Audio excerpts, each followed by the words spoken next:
Tinanong ako ng aking asawa, mag-aambag ka ba o ibebenta mo ang kotse para makapag-ipon para matulungan ang kapatid ko na makabiling bahay? Tahimik akong sumagot. Pinili ko ang diborsyo at nanatiling napatigil ang buong pamilya niya. May mga ate o kapatid ba na naging manugang na pinilit ng pamilya ang asawa na ibenta pa ang kotse para makuha ang pera para sa pagbili ng bahay ng kapatid na lalaki ng asawa? Iyon ang tadhana na tanong na nagbukas ng aking maaraw na puno ng pihati. Ngunit hindi pa iyon ang katapusan, isang klasikong palabas ng pagkukunwari ang nahihintay na mabunyag. Kaya ba ang nakakagulat na katotohanan sa likod ng mamahaling sasakyan ay magbabayad ng mahal sa buong pamilya? Panoorin ang aking paglalakbay ng muling pagtayo ng may pagmamalaki. Simula ng Oktubre, mainit pa rin ang panahon. Ang nakalawang bentilador sa kisame ay pabagal-bagal na umiikot. Ang hapunan ng pamilya ay wala ng iba kundi isang pinggan ng tostadong piniritong baboy na matagal ng lumamig, sopas na kangkong na madilim na ang kulay, at ilang piraso ng pritong tokwa na naging matigas na. Ngunit ang kahirapan ng hapagkainan ay hindi kasing hadlang ng nakakakilig na katahimikan ng taong nakaupo sa paligid nito. Si Mang Renato, ang aking biyenan, 60 taong gulang na, isang lalaking may tradisyonal na pag-isip bilang pinuno ng pamilya. Hinigupit niya ang kanyang sabaw, mabagal na inilapag ang mangkok sa mesa. Ang tunog ng magaan na pagbangga ng pinggan ay kumalat sa tiwaling espasyo. Nagubo-ubo siya at naglinis ng lalamunan.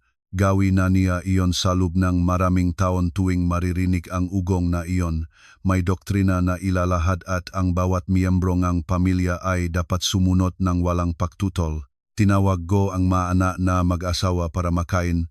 May usapan tayong pamilya. Simula ni Mang Renato, ang mahigpit na tingin ay lumipas sa mukha ni Emerson bago huminto sa akin.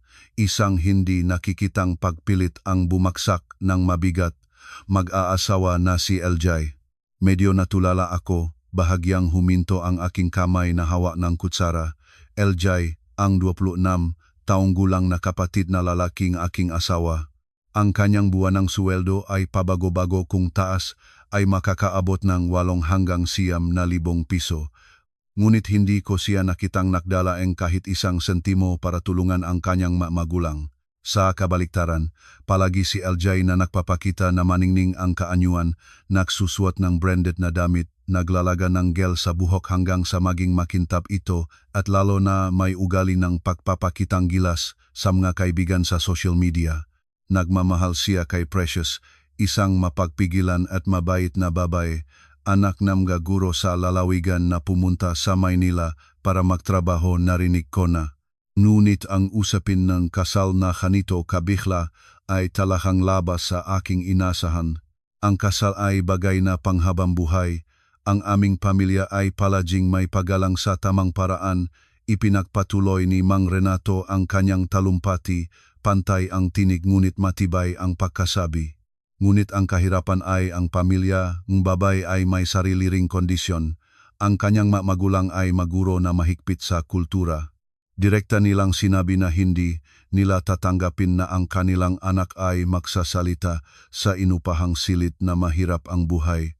Hinihingi nila na makaroon ng maayos na kondominium bilang tahanan bago sila pumayag sa kasal. Bahagya akong nakunutan ng noo. Hindi mali ang kahilingan ng pamilya ng babae, ngunit ang kalagayan ng pamilya ng aking asawa ay alam ngang lahat. Ang bahay na ito ay hindi pa 40 metro kwadrado. Ang unang palapag ay sala na pinagsama sa kusina at garahe. Ang ikalawang palapag ay silid ng mga biyenan ko at silid na aming mag-asawa. Ang ikatlong palapag ay silid ni LJ at maliit na terasa. Kung mag-asawa si LJ, saan pa sila titira? Sa sandaling ito, si Aling Nena, ang aking biyenang babae, ay nagsimulang magsalita. 58 taong gulang na siya ngayon, bantok sa buong kapitbahayan dahil sa kanyang mapanuring pagkalkulang ng bawat sentimo at lalo na sa bulak na pagpapaboran sa bunso niyang anak. Huminga siya ng malalim ng isang beses, sadyang pinahaba ang kalungkutang iyon. pagkatapos ay kumuha ng karneng walang taba at inilapag sa kanin ni Emerson. Matanda na kami ng iyong tatay. Pinilit ni Aling Nena ang boses ng may magadaing na puno ng pressure. Ang aming pinaksanip na buwan ng pensyon ay halos hindi na sapat sa gamot at pagkain. Nagsalita siya ng mapag-alinlangan na may mapanghikayat na pananalangi. Nahanap na ako ng ilang lugar, may isang mini condominium sa labas ng lungsod na ibinebenta. Kailangan nilang bayaran ng 300,000 piso bago ibigay ang bahay, ang natitira ay buwan ng hulugan. Nugunit kahit pagsamahin namin ang lahat at gamitin ang aming savings na pampatanda, makakaabot lang kami ng 300,000. Iniwan ni Aling Nena ang pangungusap na iyon ng biglaan. Isang nakakatakot na katahimikan ang muling lumukop sa lahat. Ang kanyang mamata ay lihim na lumingon sa aking direksyon, isang tingin na puno nga pakalkula na labis na pamilyar sa akin sa loob ng 3 taong pagiging manugang. Na nakaharap sa akin si LJ mula pa sa simulang ang pagkain ay nakaangkad ang binti, nagtatext sa telepono. Nang marinig ng nanay niya ang tungkol sa 300,000, agad niyang inihagis ang telepono sa mesa, iniunat ang sarili pasulong. Ang kanyang mukha ay nakangisi ng mapag-uyam. Kuya Emerson, Ate Marichel. Nagsalita si LJ ng maayos at walang kahit kaunting hiya. Kapag nagsalita na ang tatay at nanay, siguradong naunawaan na kayo. Ang bunso sa pamilya ay umaasa sa kuya at ate. Ang sinasabi nila ang magkapatid ay parang kamay at paa, dapat mag-ampon ngang may sugat. Ngayon na pinakanahihirapan ako at pinakamahalagang ito para sa akin, kung hindi kayo ang aking magtutulungan, sino pa? Ang aking likod ay nagsimulang manlamig. 600,000 minus ang 300,000 nga, biyenan ko ang kakulangan ay eksakto ring 300,000. Hindi mapagkakamalan, katugma ito sa halaga nga aking tirang pera na nakatago sa bangko. Huminga ako ng malalim. Sinisikap na ang boses ko ay hindi matinik na nanginginig. LJ, nagtatrabaho kami ni Kuya Emerson. Ang sweldo ng gobyerno ni Kuya at ang sweldong pang-graphics ko kapag binawasan ang gastos sa pamumuhay at buwanang kontribisyon sa makabilang pamilya, maliit na lang ang maipon. Hindi ko alam kung saan makukuha ang 300,000 cash para maibigay sa inyo para sa pagbili ng bahay. Ay naku ate, huwag kayong nagbibiro. Pumalo si LJ sa kanyang hita, tumatawa ng malakas. Ang walang kunang tono niya ay tumakas sa maliit na silid at sumakit sa aking tainga. Ang savings book na 300,000 na handa mo ay nakatago pa rin ng tahimik sa ating lakas ng loop. Huwag akong dayain ng ate. At pagkatapos, hinimod niya ang kanyang tinig. Ang mata niya ay lumingon sa labas ng bakuran kung saan nakaparada ang aking puting Mitsubishi Mirage. Ate, ang distansya mula sa bahay hanggang sa opisina mo ay wala pang 10 kilometro. Dito sa Maynila, may traffic, makitid ang daan. Magsaksi na lang motorsiklo para mas magaan. Ate, para saan pa itago ang lumang kotse na iyon? Gastos lang sa parkingan, gastos sa gasolina. Ang ibig kong sabihin ay ibenta mo na ang kotse at isama sa 300,000 sapat na para matulungan mo ako sa panahon ng aking pangangailangan. Ibibigay mo sa aking pansamantalang pautang.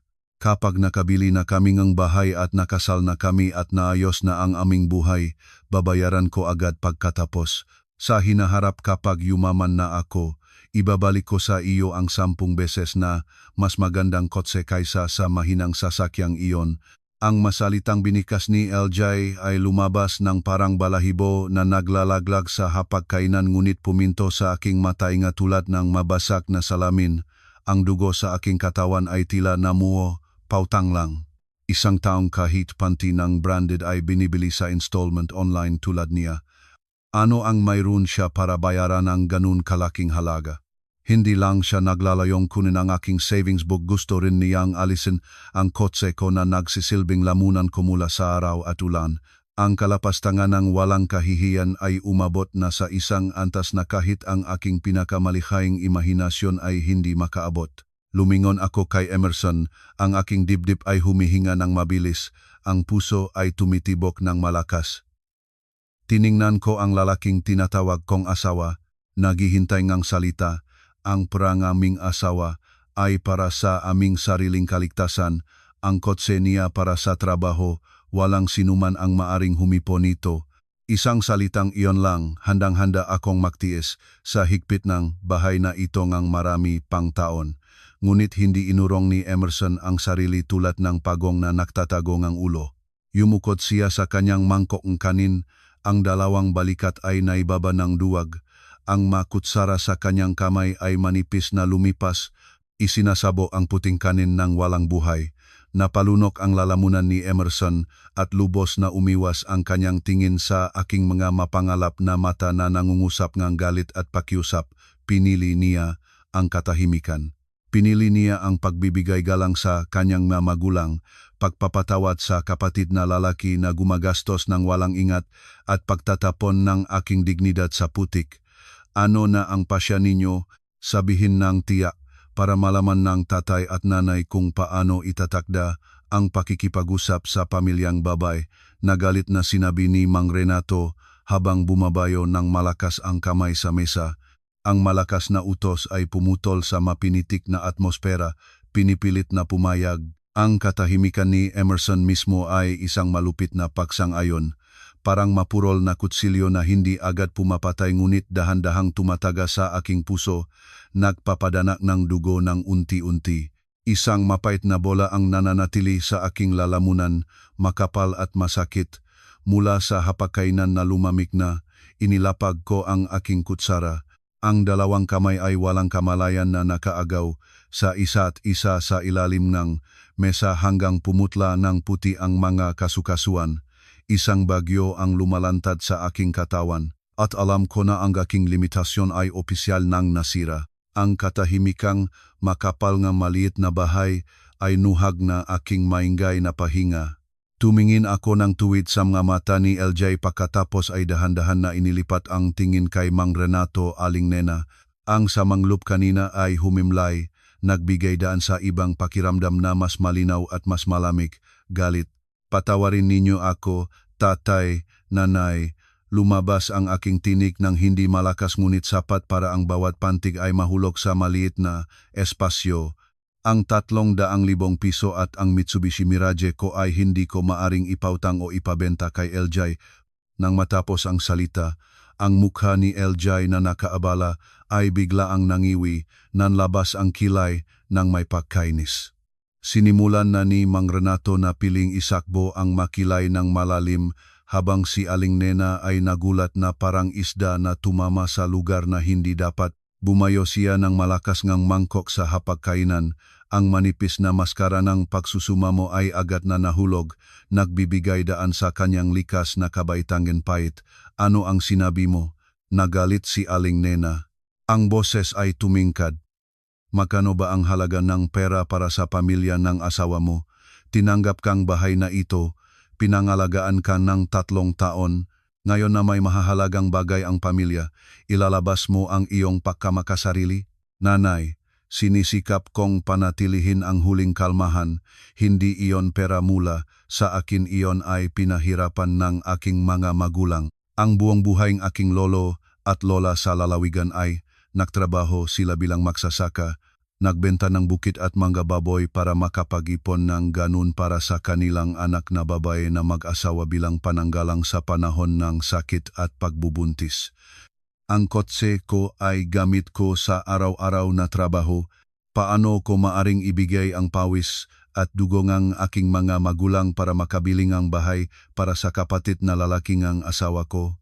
Walang kahihiyan. Sumigaw si Mang Renato. Bumayong kamay sa mesa ng malakas at nagpatinig ng malakas na tunok na nakpagalaw ng ilang mangkok. Ikaw ay manugang ng bahay na ito, kumay ng pakain ng bahay na ito, kaya ang dalhin mong pag-ari rito ay pag-ari ng buong bahay na ito. Ang babae ay pumupunta sa pamilyang asawa, nananatili at namatay sa pamilyang asawa. Plano mo bang mag-ipon ng lihim na pondo para dalhin sa iyong mga magulang?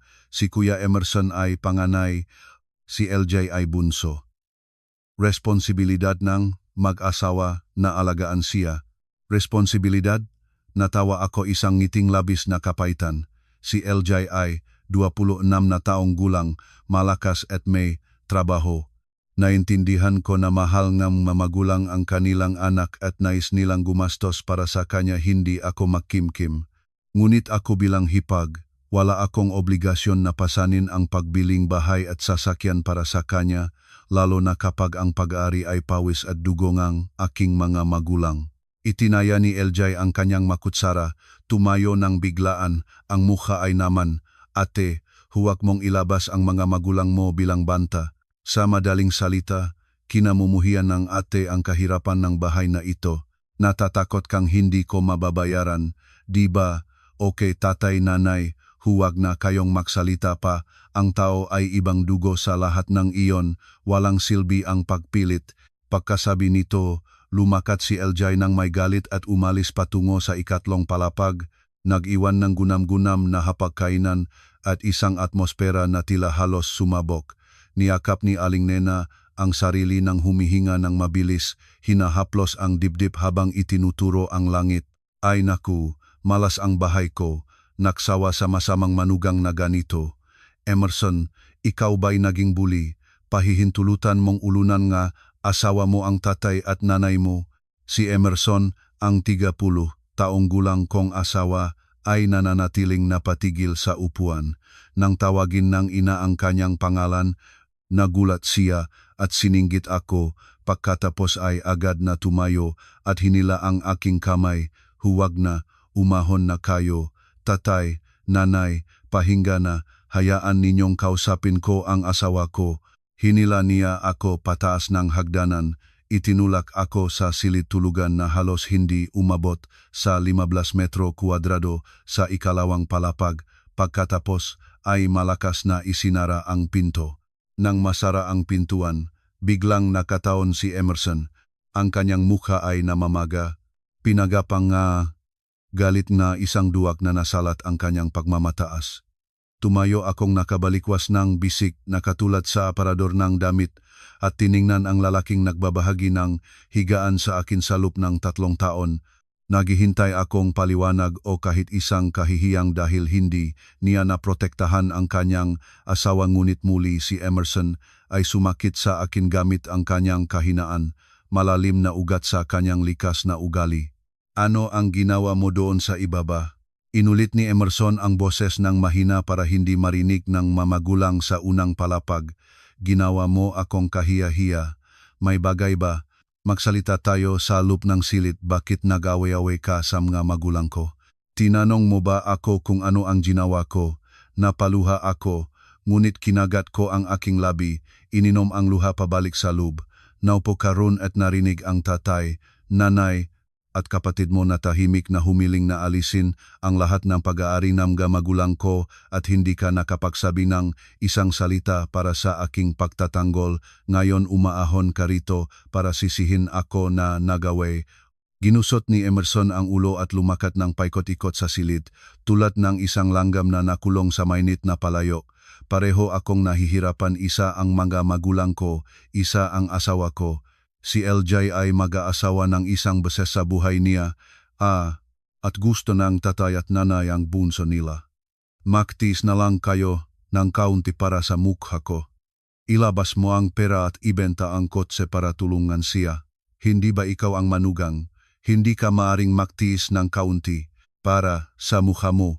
Natawa ako ng mapay, isang pakiramdam ng pagkasuklam ang nagsimulang bumaktas sa aking lalamunan. Para sa iyong mukha sa pamamagitan ng pagbibigay ng 300,000 at pagbebenta ng kotse para mapalakas ang pagmamataas ni LJ. Ngayon ay pagbili ng bahay bukas kapag nanganak siya, sa makalawa kapag may utang siya. Ipagbibili mo pa ba ang aking buhay para sa iyong mukha?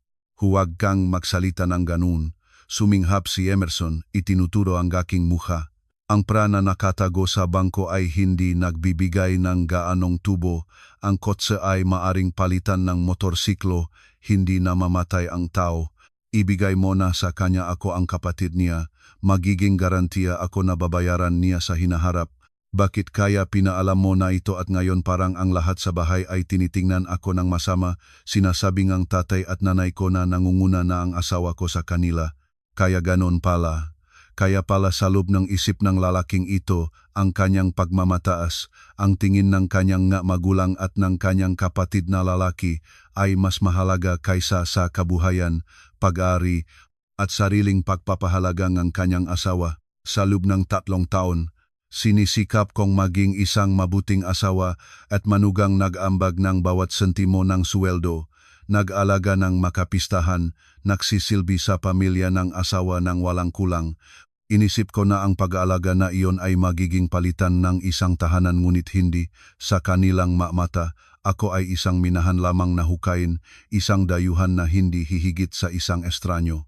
Ulitin ko para marinig mo ng maayos, Emerson. Binalangkas ko ang bawat salita, tiningnan ng diretso ang namumulang mata niya. Ang pera ay ibinigay sa akin ng aking mamagulang, ang kotse ay nakarehistro sa aking pangalan. Walang sinuman sa bahay na ito ang may karapatang hawakan ito. Kung may kakayahan ka, pumunta ka at magbenta ng dugo, magbenta ng totoong bagay para tulungan ang iyong kapatid.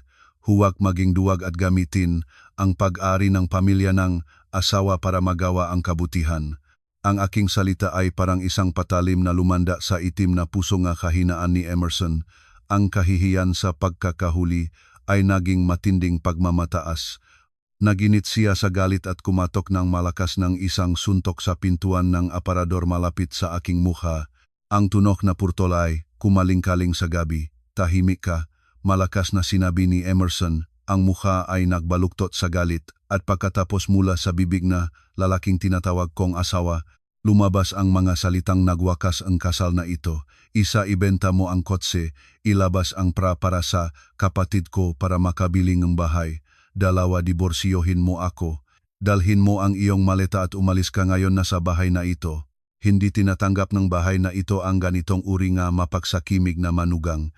Ang oras ay tila huminto sa silid na malabo ang ilaw. Ang hangin ay malamig ngunit ang aking puso ay tila namuong yelo na noon pa man. Namangha ako saglit, ang aking tainga ay nangingining. Diborsyohin at dalhin ang maleta at umalis sa bahay. Ang masalitang hindi ko pa inisip na nangangahas sabihin ni Emerson ay lumabas ng walang habag at walang bigat. Inisip ko na iyak ako. Inisip kong mahuhulog ako sa kanyang nga paa, makikipaktalo, sisigaw o iusal ang kapalaran. Ngunit hindi kakatwa, kahit isang patak na luha ay hindi nahulog. Nang ang pagkabigo ay umabot sa pinakailalim, ang tao ay biglang nagiging malinaw at kalmante ng kakaibang paraan. Lahat ay naging malinaw, ang limitasyon ng pagtitis ay ganap ng nasira. Sige, sumagot ako ng malinaw. Ang boses ay malamig na walang emosyon. Natihilan si Emerson, ang mga mata ay humangha sa pagkahulat, maliwanag na hindi niya inaasahan ang aking reaksyong kanon. Inisip niya na ang banta ng diborsyo ay magpapatatakot sa akin at makikimalob ako, ngunit malaki ang kanyang pagkakamali. Hindi na ako nagsalita pa, lumingon ako at tahimik na inila ang maleta mula sa tuktok NG aparador. Ang aking kilos ay determinado at mabilis. Binuksan ko ang aparador, kinuha ang pinakamahalagang kasuotan sa trabaho, iniipon ang mga personal na gamit at lalo na ang sobraeng dokumento na naglalaman ng aking savings book or ng sasakyan at ID na nakatago ng maayos sa maleta. Ano ang ginagawa mo? Nagsimulang mautal si Emerson, lumalapit para hawakan ang maleta. Ang dating kahambugan ay biglang nawala, nagbibigay daan sa matinding kalituhan. Mainit-init pa ako, huwag mong gawin iyon. Palayain mo ako, itinapon ko ang kanyang kamay. Ang tingin ay matalas, nagbigay ka ng ultimatum at mayroon akong sagot. Pinili ko ang diborsyo, alis na ako ngayong gabi, mas mabuti pa rin kaysa manatili rito at maging punong kahoy ng pera para sa pamilya mo. Ang sulat ng diborsyo ay ipapadala ko para pirmahan mo bukas. Kinuha ko ang maleta, dahan-dahan na hinila ang zipper. Hindi ko pinahandaan pang lumingon sa maputlang mukha ni Emerson kahit isang segundo. Binuksan ko ang pintongeng silit at lumakat ng diretso pababangang hagdan. Ang bawat hakbang na humampas sa bato ay isang hakbang ko palayo sa 3 taon ng hangal na kabataang pag-ibig sa sarili. Gabing Oktubre sa Maynila, may hangin. Binuksan ko ang nakalawang rehas, hinila ang maleta paglabas sa makitid at malamig na kalye. Nilamon ng dilim ang aking payat at matibay na figura ngunit malalim sa dibdib. Alam ko na pinuputol ko ang hawla ko mismo para lumakat sa liwanag. Ang hangin ng Oktubre ay bumaktas sa makitid at tahimik na kalye, nagtapon ng aking mga gusot na buhok. Ang tunog ng gagulong ng maleta na tumatakbo sa ibabaw ng nuwibong konkretong daan ay maririnig tuyo, nag-iisang tinatampal. Alas 11:30 ng gabi. Ang mabintanang makapitbahay ay lahat ng namatay ang ilaw at madilim. Tanging ang puting ilawng poste sa dulong kalya ay humahagisang mahabang anino sa kalsada. Nang makapagpasyang lumabas sa nakalawang rehas ng bahay ni Emerson, nakdala ako ngang matinding put at isang mapagmalakin na dignidad. Ngunit ngayon, nang makapasok na ang lamig ng gabi sa aking balat, nang ang bihirang ingay ng motorsiklo sa labasan ng kalsada ay malayo at walang laman, nagsimulang dumating ang pag-alangan. Tumigil ako sa ilalim ng lumang puno ng mangga sa dulong ng kalye, hinila ang telepono. Ang aking kamay ay nanginginig, hindi ko alam kung sa lamig o sa gulong-gulong, kilabot na labanan. Ang screen ng telepono ay nagniningning ng walang laman, walang isang napalampas na tawag o mensahe mula kay Emerson. Ang katahimikang iyon at duwad ay parang isang baso ng malamig na tubig na pinumaga sa aking mukha, pinapatay ang huling bahagyang pag-asang may huling pagsisising ang aking asawa. Huminga ako ng malalim, niyakap ang kalungkutan at pinindot ang pangalan ng tanging taong maaari ko ngayon na pagtiwalaan. Si Trisha, ang pinakamalapit na kaibigan ko mula pa sa kolehiyo, 28 taong gulang ngayon. Matalino siya, praktikal, at nagmamay-ari nga isang mayos na tindahan ng bulaklak sa Quezon City. Hindi tulad ko na pumiling ang maagang pag-aasawa. Tinatamasa ni Trisha ang mapangakit na buhay bilang solong babay nagsasarili sa pananalapi at palaging tinitignan ang mundo ng malinaw. Alo, ano ba John? Halos hating gabi na, tawagin mo ako bakit para maginuman? Ang boses ni Trisha ay antok ngunit nagtataglay ng kakaibang tono na pamilyar sa akin. Basta marinig na ang boses niya, ang lahat ng pantatag na nagsusuot sa akin ay biglang nakadurog. Ang aking lalamunan ay nasukat, isang batong pihati ay natigil doon, makapal at masakit. Trisha, nagawa ko lang sabihin ang mga katagang pira-piraso sa tunong pag-iyak. Umalis na ako sa bahay, pumunta ba ako diyan? Sa kabilang dulong linya ay tumahimik ng halos 2 segundo, pagkatapos ay maririnig ang malakas na kalagin. Nasaan ka ngayon? Mag-ipadala kang location mo para sundo kita. O magtaksi ka na diretso sa tindahan ngayon, bababa na ako para buksan ang pinto. Bilisan mo. 30 minuto pagkatapos, tumigil ang taksi sa harap ng tindahan ng bulaklak na muk ni Trisha na pababad ang pinto. Naghihintay na si Trisha doon, nagbihis ng mabilis ng manipis na maong jacket sa kanyang pajama. Nang makita niya ako na bumababa na may malaking maleta, mapula ang mukha at namumula ang mga mata, agad siyang lumapit at hinila ang maleta papasok ng bahay. Ang pinto ay bumukas ng malakas, pinuputol ang ingay at lamig nung kaya sa gabi. Ang malambot na halimuyak ng mga rosas, liryo at basang dahon ng puno ay pumasok sa aking mukha, nagdadala ng kakaibang pakiramdam ng kaligtasan. Hinila niya ako upong mababa sa velvet na sofa sa gitna ng tindahan. Nagbuhos ng mainit na tubig at isinubo sa aking mga malamig na kamay. Uminom ka muna bago mo sabihin kung ano na naman ang ginawang walang kwentang Emerson, malakas na sinabi ni Trisha. Ang mamata ay nangniningning ngit-ngit na pagprotekta. Ito na iyon, ang huling patak na nakpaapaw sa balde. Sa buong gabi, nang nakaharap sa mga biyenan at kay Emerson, hindi ako nakayak. Ngunit ngayon, sa harap ng pinakamalapit na kaibigan, lahat ng pagtatagal ay nagbagsak. Inilapag ko ang basoeng tubig, tinakpan ang mukha ko, at umiyak ng sunod-sunod. Ang tunog ng iyak ay bumukal at nanlimot, puno ng sakit. Kasabay ng mainit na luha na dumadaloy sa aking pisngi. Umiyak ako para sa 3 taon ng napalipas na kabataan, umiyak para sa sakripisyong ginawa sa maling lugar, at umiyak para sa kahiyahiyang katapusan ng kasal na aking buong puso at lakas na pinalago. Hindi na nagsalita si Trisha pa, lumalapit siya. Niyakap ang aking mabalikat na nanginginig, pinahayaan akong dumikit sa kanya habang umiyak. Ang tunong aking mahigbi ay kumalat sa tahimik na tindahan ng bulaklak.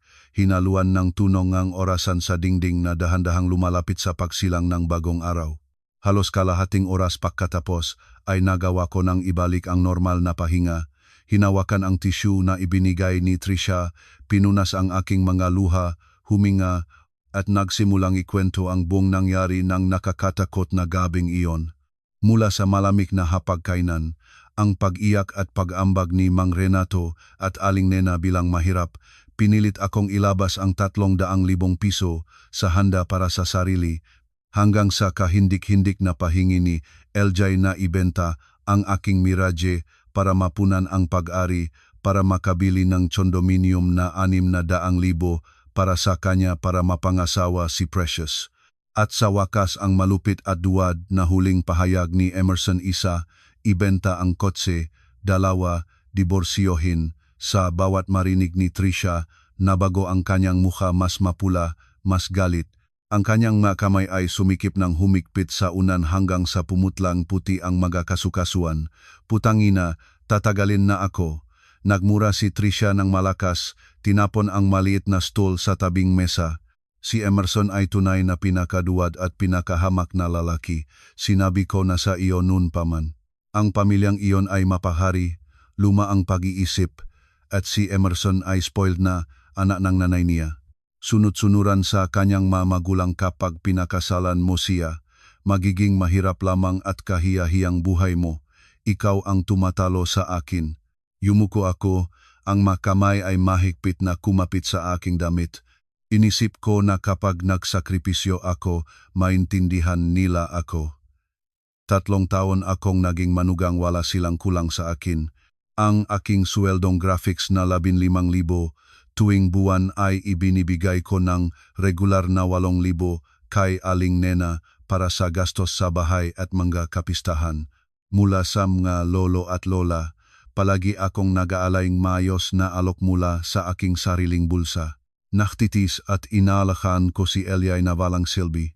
Sa Pasko ay nagbibigay akong 1,000 piso bilang pasalubong para makapagpunta niya sa kanyang kaibigan kasama ang girlfriend niya. Palagi akong naniniwala ang babae na gumagawa ay hindi mapapabayaan ng pamilya ng asawa at dapat sila na mag-isip sa akin bilang sariling dugo. Pinigilan ni Trisha ang aking salita. Ang boses niya ay mahigpit na praktikal at tapat, tulad ng isang baso ng malamig na tubig na ibinuhos ng tuwid sa tuktok ng ulo ko. Gumising ka na, Marichel. Maging malinaw. Sa kanilang mata, palagi kang magiging dayuhan, isang ATM na ginagamit nila para kumuhang pera ng walang card.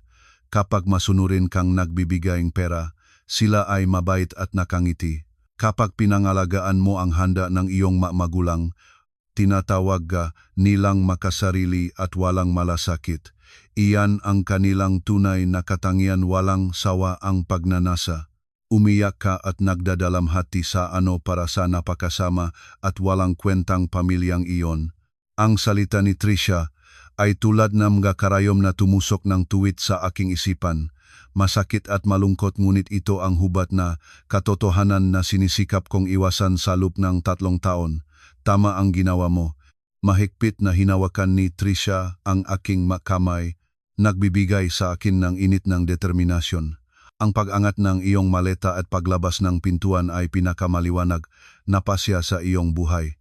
Ang kayamanan ng iyong mga magulang na pinahirapan ng 2 matandang tao sa lalawigan, dapat itong pangalagaan sa lahat ng paraan. Huwag hayaang ang mga leche na hambok na iyan ay humigop ng iyong dugo kahit 1 segundo pa. Matulog ka rito sa akin ngayong gabi. Bukas hahanapin natin ang bahay. Magsimulang bagong buhay. Walang kailangan lumuhod sa kahit sino. Tiningnan ko ang nagniningning galit ngunit punong katapatan na mukha ni Trisha. Ang determinadong tingin niya ay nagbigay sa akin ng bagong lakas. Ang masagwang kalungkutan ay unti-unting naginit at nagbibigay daan sa isang kaliwanagan at kalamiganan. Tama 28 taon pa lang ako. May respetableng propesyon ako, may pera na pang protekta, at isang lumang kototseng nakalista sa aking pangalan, kaya kong tumayo sa aking sariling mapaa.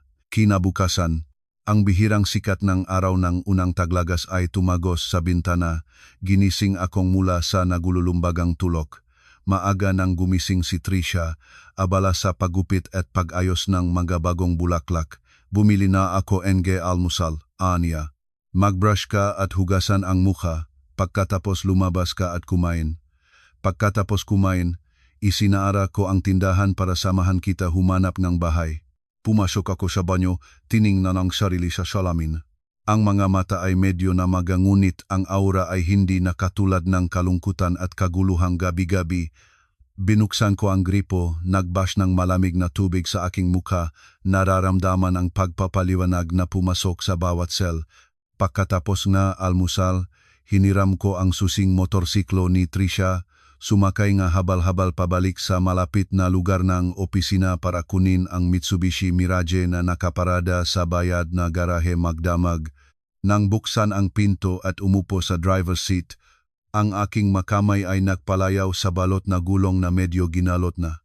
Ang aking mga magulang ay nagbuhos ng napakaraming butil ng pawis sa bukid para palitan ang maliit na himpil ng bakal na ito para sa kanilang anak na babae para makuha mula sa araw at ulan.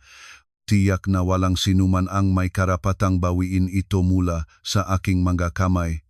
Nang umaga na iyon, si Tricia at ako ay nagpunta sa buong lugar ng Quezon City, pababa at patas na nanood ng malit na kondominium dito at dun. Sa wakas nagpasya akong maningil ng isang studio apartment na halos 30 metro kwadrado, malinis at puno ngang liwanag ng araw sa isang malawak na kalye sa Diliman, 5,000 sa isang buwan ang upa. Bukas na binuksan ko ang banking app, naglipat ng walang pagtitinginan para mabayaran ang 6 na buwang upa. Nang nakatayo sa gitnang walang laman ngunit punong kalaya ang silid, hawak ang bagong susi sa kamay, isang mapayapang pakiramdam ang dumaksang kakaiba sa aking kaluluwa. Ang telepono sa aking bulsa ay nananatiling tahimik, wala ni isang pagtatanong ni Emerson o kanyang pamilya. Ngunit ngayon, ang bagay na iyon ay hindi na mahalaga pa. Ang buhay bilang manugang sa makitid na madilim na bahay mula sa sandaling ito, opisyal ko na itong sinara para buksan ang isang bagong kabanata ng aking buhay. 3 araw na lumipas, mula ng gabing tadhana noong Sabado na hinila ko ang maleta at umalis sa makitid na kalye na iyon. Ang aking buhay sa bagong inupahang studio apartment sa Diliman ay biglang naging kakaibang maliwanag at mapayapa. Wala nang tunong ngang ubo ni Mang Renato sa bawat umaga. Wala nang mga salitang mapangutya at masamang tingin ni Aling Nena nang makita akong nagbabalat ng prutas ng medyo makapal, at talagang wala nang anino ng duwad na asawang palaging umiwas sa aking tingin. Bumalik ako sa trabaho na graphics ng may katalas na hindi ko pa naranasan kailanman. Ngunit alam ko na ang katahimikan ng pamilya ng asawa ay tahimik bago ng bayo. Hindi sila kailanman nagbitiw ng kanilang inaginip na kayamanan ng kanilang manugang, at ang aking kutob ay hindi nagkamali. Nang Miyerkules na hapon na abala ako sa pagkumpletong disenyo para sa kliyente sa opisina, bigla na lang nagliwanag ang screen ng telepono. Nakita ko ang pangalan na naglalabas-masok sa screen ng 3 segundo. Ang sulok ng aking labi ay walang kamalayan na tumingkat ng malamig na ngiti. Pinindot ko ang pick-up, hindi nagsalita. Nahihintayng tunog mula sa kabilang dulo. Alo, Marichel ka ba? Lumabas ang boses ni Emerson, paus at basak, pinaksikapan na making malambot ngunit puno ng pamimili. Nanatili akong tahimik para hayaan ang kanyang malalim na pahinga na dumaan sa signal ng telepono. Ilang araw ka na sa kaibigan mo, sapat na iyon. Kapag hindi na nagagalit, ngayong gabi ay umayos ka at susunduin kita. Nagsimula si Emerson ng pamilyar na kanta. Parabang ang pagtatapon nga maleta ko sa gabi ngang kagabi ay isang ordinaryong pagtatampo ngang babae. Nakainom ako ng kaunti nung nakaraang araw, kasama ang pagpilit ng tatay at nanay sa usapan ni LJ, kaya mainit-init ako at nagpadala sa salita. Mag-asawa, sabihin nating mag-isa, bakit ka tumakas at nagawe sa mga magulang ko? Anong sasabihin ng mga kapitbahay? Tumawag ka sa akin para sabihin ang nga basurang ito. Malamig akong sumagot. Ang boses ay pantay at walang emosyon. Hindi ako nagtatampo at hindi rin balak na bumalik sa bahay na iyon. Ang sulat ng diborsyo ay nakalimbag na, nilagdaan na, at ipinapadala ng nakalimbag sa iyong opisina. Siguradong matatanggap mo bukas. Natigilan sa kabilang dulo. Ang pahinga ni Emerson ay naging mabilis. Tila nagsisimulang mataranta siya nang mapagtanto na seryoso ang aking intensyon. Ah, Maricel, bakit ka ganyan? Humingi na akong paumanhin ano pa ang gusto mo. Alam mo na nabalisa ang aming pamilya dahil sa problema ni LJ. Ang tatay at nanay ay matanda na, hindi makain ng maayos, hindi matulog ng maayos dahil nag-aalala sila. Okay na, ang usapin ng iyong kotse para sa pagbiyahe araw-araw sasabihin ko sa tatay at nanay para panatilihin mo iyon. Ngunit ang savings book na 300,000 ilabas mo muna at ibigay sa tatay at nanay para tulungan si LJ sa pagkakataong ito. Napakahirap, magsusulat akong sulat ng utang para sa iyo, para sa mag-asawa na nagtutulungan sa oras ng pangangailangan. Kung hindi mo ibibigay ang libro at paririto kayo na dalawa sa korte ng diborsyo sa tingin mo ba tama iyon? Natawa ako. Ang tunong na, mapait na tawa ay kumalat sa gitna ng walang tao na opisina. Kaya pala sa likod na mapagpakumbabang pagingin na tawat na iyon, ang pangunahing layunin ng lahat ng ito ay hindi nagbago. Umatras sila ng isang hakbang para sumulong ng 3 hakbang mula sa pag-aalis ng lahat ng kayamanan hanggang sa pag-aalis ng kalahati lamang at tinatawag itong pagbibigay. Emerson, malinaw na sinasabi ko sa bawat salita. Ang 300,000 iyon ay hindi pera na nahulog mula sa langit, iyon ay pawis at dugo. Iyon ay pondo mula sa pagbebentang baboy at pagpapalaking ng karne ng aking mga magulang. Kahit isang sentimo ay hindi ko kailanman ibibigay sa inyong pamilya. Ang iyong sulat ng utang, isang duwat na ang sweldo buwan-buwan ay hindi makabuo para sa kanyang sarili tulad mo ano ang mayroon para sa garantiya. Huwag nang gumawa ang papel ng dakilang kapatid gamit ang perang pamilyang ng asawa. Hintayin ang tawag ng korte. Ibinaba ko ang telepono, malakas na itinaya sa mesa. Isang pakiramdam ng galit ang dumating. Marami pa ay hindi pa ako nakahinga nang maluwag ng 15 minuto lang ay umuuga ang telepono muli. Sa pagkakataong ito ang tumatawag ay si Aling Nena. Alam ko na ang pamilya nila ay gumagamit ng taktikang palo at palaro, naghahati-hati para salakayin ang aking pag-iisip. Tahimik kong binuksan ang feature ng pagre-record ng tawag bago pumihit ng screen para sagutin. Maricel ba iyan, anak? Lumabas ang boses ni Aling Nena. Matamis na nakakakilabot, naktatrabaho ka o kaya naman hindi ka sumasagot ng telepono ng nanay. Lumipat na ako sa labas para mamuhay. Salamat sa inyong pagmamalasakit, tita. Binago ko ang paraan ng pagtawag, malamig na sumagot. Natigilan si Aling Nena ng isang segundo sa salitang. Tita, ngunit mabilis siyang nakuha ulit ng tinik na mahal na nanay. Ay anak, nagtatampo ka sa asawa mo ay nagsasalita ka ng ganyan. Alam ni nanay na minsan ay pinadala si Emerson sa salita. Hindi niya alam kung paano makisama at nagpaparamdam sa iyong lungkot. Si tatay at nanay ay pinagsabihan siyang maraming araw na. Ngunit Maricel, ang pagiging manugang ay dapat maunawaan ang hirap ni nanay, ang malambot ay madaling ibigin. Si LJ ay ipinangako na niya sa pamilya ng babae. Kapag nakahiwa-hiwalay, saan ba itatago ngang muhangang pamilya namin? Kaya naisip ni nanay hindi mo na kailangang ibenta ang kotse unit, ang savings book na iyon. Tita Nena, pinigilan ko ang kanyang salita. Ang boses ko ay naging matibay. Nagsalita na ako ng malinaw ng gabing iyon. Ang pera at sasakyan ay pag-aari ko bago ang kasal na ibinigay sa akin na aking sariling mamagulang. Wala akong obligasyong isakripisyo ang maito para sa pag-aasawa at pagbilingang bahay ng kapatid na lalaki nga aking asawa. Huwag nang tumawag pa para banggitin ang bagay na ito. Nang makita na ang malambot na pamamaraan ay hindi gumana, agad na nahulog ang maskara ni Aling Nena. Ang boses niya ay tumaas, maasim at nagbabanta ng katotohanan sa kanya. Ah, magaling ka. Inisip mo bang ang pag-angat ng maleta mo at pag-alis sa bahay namin ay magiging magaling ka? Sasabihin ko sa iyo ang babaeng may asawa na umaalis ng bahay sa gabi ay isang uringang walang hiya.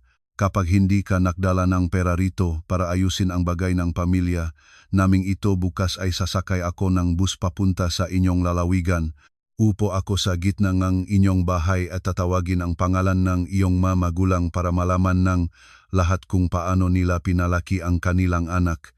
Para makita ng mga kapitbahay at pamilya kung nahiya ba ang iyong magulang na nakpalaki nga ganitong uri nga manugang. Ang dugo ko ay kumulo ng malakas, ang galit ay umalingasaw. Pakbaksak sa akin, maari akong magpigil, ngunit ang pagdadala ng aking mga magulang bilang banta hinipo niya ang aking pinakamapanganib na bahagi. Sinumpit ko ang telepono, huminga ng malalim para patayin ang pagyanig mula sa galit.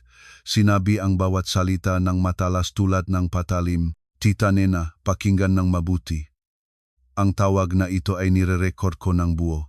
Kapag nangahas kang lumapit sa lalawigan namin, nangahas kang magsabing ang isang salitang pang-alipusta sa aking mga magulang, huwag mong sisihin ang aking katapatan. Ililimbag ko ang buong recording na ito kasama ang makatibayan na ang inyong pamilya ay pumunta rito at pinilit ang manugang na ibenta ang kotse, na agaw ang handa para makabiling ang bahay para sa pinakabatang anak. Ipamamahagi ko sa bawat pamilya sa inyong kalye. Ipopost ko sa lahat ng mga grupo ngang lugar para makita ngang lahat kung gaano ba kahalaga ang mukha at pagmamataas ng pamilyang ito ngayon. Gustong titang malaking bagay, susundin ko ang tita hanggang sa dulo. Sa kabilang dulo ay tuluyan ang katahimikan, maririnig ang mabilis na pahinga ni Aling Nena. Malamang hindi niya inasahan na ang manugang na dating masunurin at mapagtiis sa loob ng 3 taon ay ganito kagahas na sumagot ng matibay at walang awa. Kumawi ako ng matindi, isinara ang tawag, inungkat sa cloud ang recording para may tago. Tumibok ang puso ko sa dibdib ngunit ang isipan ko ay napakasariwa. Wala na akong katulad ng matiisin na si Marichel ng dati. Pagkatapos ng hapon ay nagpahintulot ng half day off, dinaluhan ko ang opisina ng isang abogado na ipinakilala ni Tricia. Nang nakatayo sa harap ng bihasa at makaranasang abogado, inilapag ko ang lahat ng dokumento sa mesa, katibayan ng paglipat ng pondo mula sa mga magulang ko bago ang kasal, mga papel nga rehistrasyon ng sasakyan na nasa aking pangalan lang mula 5 taon na ang nakakaraan. Sinuri ng mabuting abogado at gumit, matibay na nagpatunay na ayon sa batas sa pamilya at kasal, ito ay ganap na pag-ari bago ang kasal.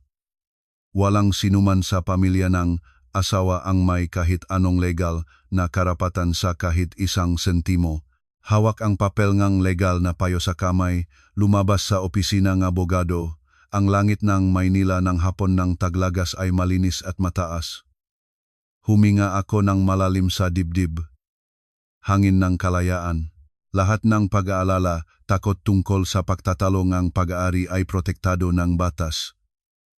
Ngayon, dapat ko lang hayaan ang hama na pamilyang iyon na dahan-dahan na inilubok ng kanilang sariling pagmamataas. Gusto nilang maklaro ng psikolohikal na pressure, ipapakita ko sa kanila kung ano ang ibig sabihin ng hindi mo naidudulot ang masamang bagay pabalik sa iyo. Mula ng hapon na lumabas ako sa opisina na abogado na may hawa na papel ng legal na payo, ang aking mood ay labis na gumaan, ang nakakakulong na buhol sa loob ng ilang araw ay sa wakas ay nalutas na. Hindi ko na pinapansin ang mga pag-akit na tawag ni Emerson o mga walang laman na banta ni Aling Nena. Ang buhay na mag-isa sa studio apartment sa Diliman ay naging napaka-comfortable. Nang Biyernes ng Habay, ang lakay-lakay ng Maynila ay nagsisimulang lumamig. Nakabalot na ako pagkatapos maligo, naglalagay ng face mask at plano ko nang pansinin ang isang pelikula nang nagdating ang notification ng mensahe, isang hindi kilalang numero. Ate Maricel, ako si Precious.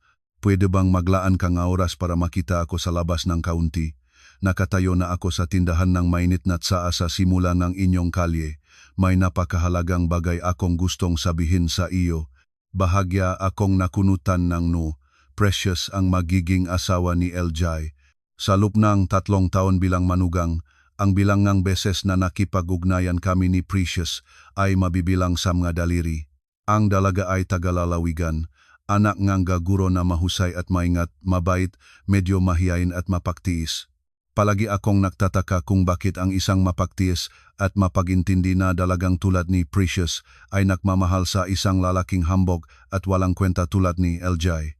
Ngunit yun ay usapan nila, hindi ko kailanman pinagalo. Ang biglang paghahanap ni Precious sa aking bagong tirahan sa ganitong oras ng gabi ay tunay na kakaiba. Kahit na puno ng alerto at hinala na baka ito ay isang bagong palabas na inilabas ng pamilya, ng asawa, nagpasya pa rin akong magbihis, magsuot ng manipis na kardigan at lumakad sa simula ng kalye. Sa ilalim ng dilaw na ilaw ng poste sa gilid ng matandang puno, madali ko siyang nakilala si Precious na nakaupo sa asul na plastik na stool. Suot niya ang simpleng puting t-shirt, ang dalawang kamay ay nagsasamantala sa isa't isa na inilagay sa kanyang hita. Nang lumapit ako, nagulat ako, ang nga mata ng dalaga ay namumaga at mapula, ang mukha ay maputla at sira-sira tulad ng isang taong nakadanas ng napakabigat na psikolohikal na pagkagulat. Ate Marichel, naktayo si Precious, ang boses ay nanginginig, umupo ka. Hinila ko ang plastik na stool na katapat, tinawagan ang may-ari ng tindahan para sa 2 mainit na tsaa, pagkatapos ay lumingon kay Precious. May nangyari ba? Bakit ka nahanap ng ate ng ganito? Sino ang nagbigay ng address ng ate? Tinanong ko si Kuya Emerson. Kinagat ni Precious ang kanyang labi ng halos mandugo, ang mga kamay ay nagalinlangan na nagbukas ng simpleng katad na bag. Hinilaing dalaga ang isang makapal na sobreeng dilaw na papel, nag-alangan na itinulak sa mesa sa harap ko. Ed, telhin na ninyo ang pea. Nakunutan no, hindi inyabot ang kamay. Ano ito? Ano ang ginagawa mo? Ito ay 50,000. Ang boses ni Precious ay pumasok ng basag, ang luha ay nagsimulang dumana sa sulok ng mata. Ito ang pera na lihim na hiniram ni Kuya Emerson mula sa iyo noong nakaraang buwan para bayaran ang utang sa sabong ni Kuya LJ. Nakataon kong nabasa ang mensahe sa telepono ni Kuya LJ at nalaman ko, ipinagbawal ni Kuya LJ na sabihin sa iyo, natatakot na gagawin mong malaking bagay.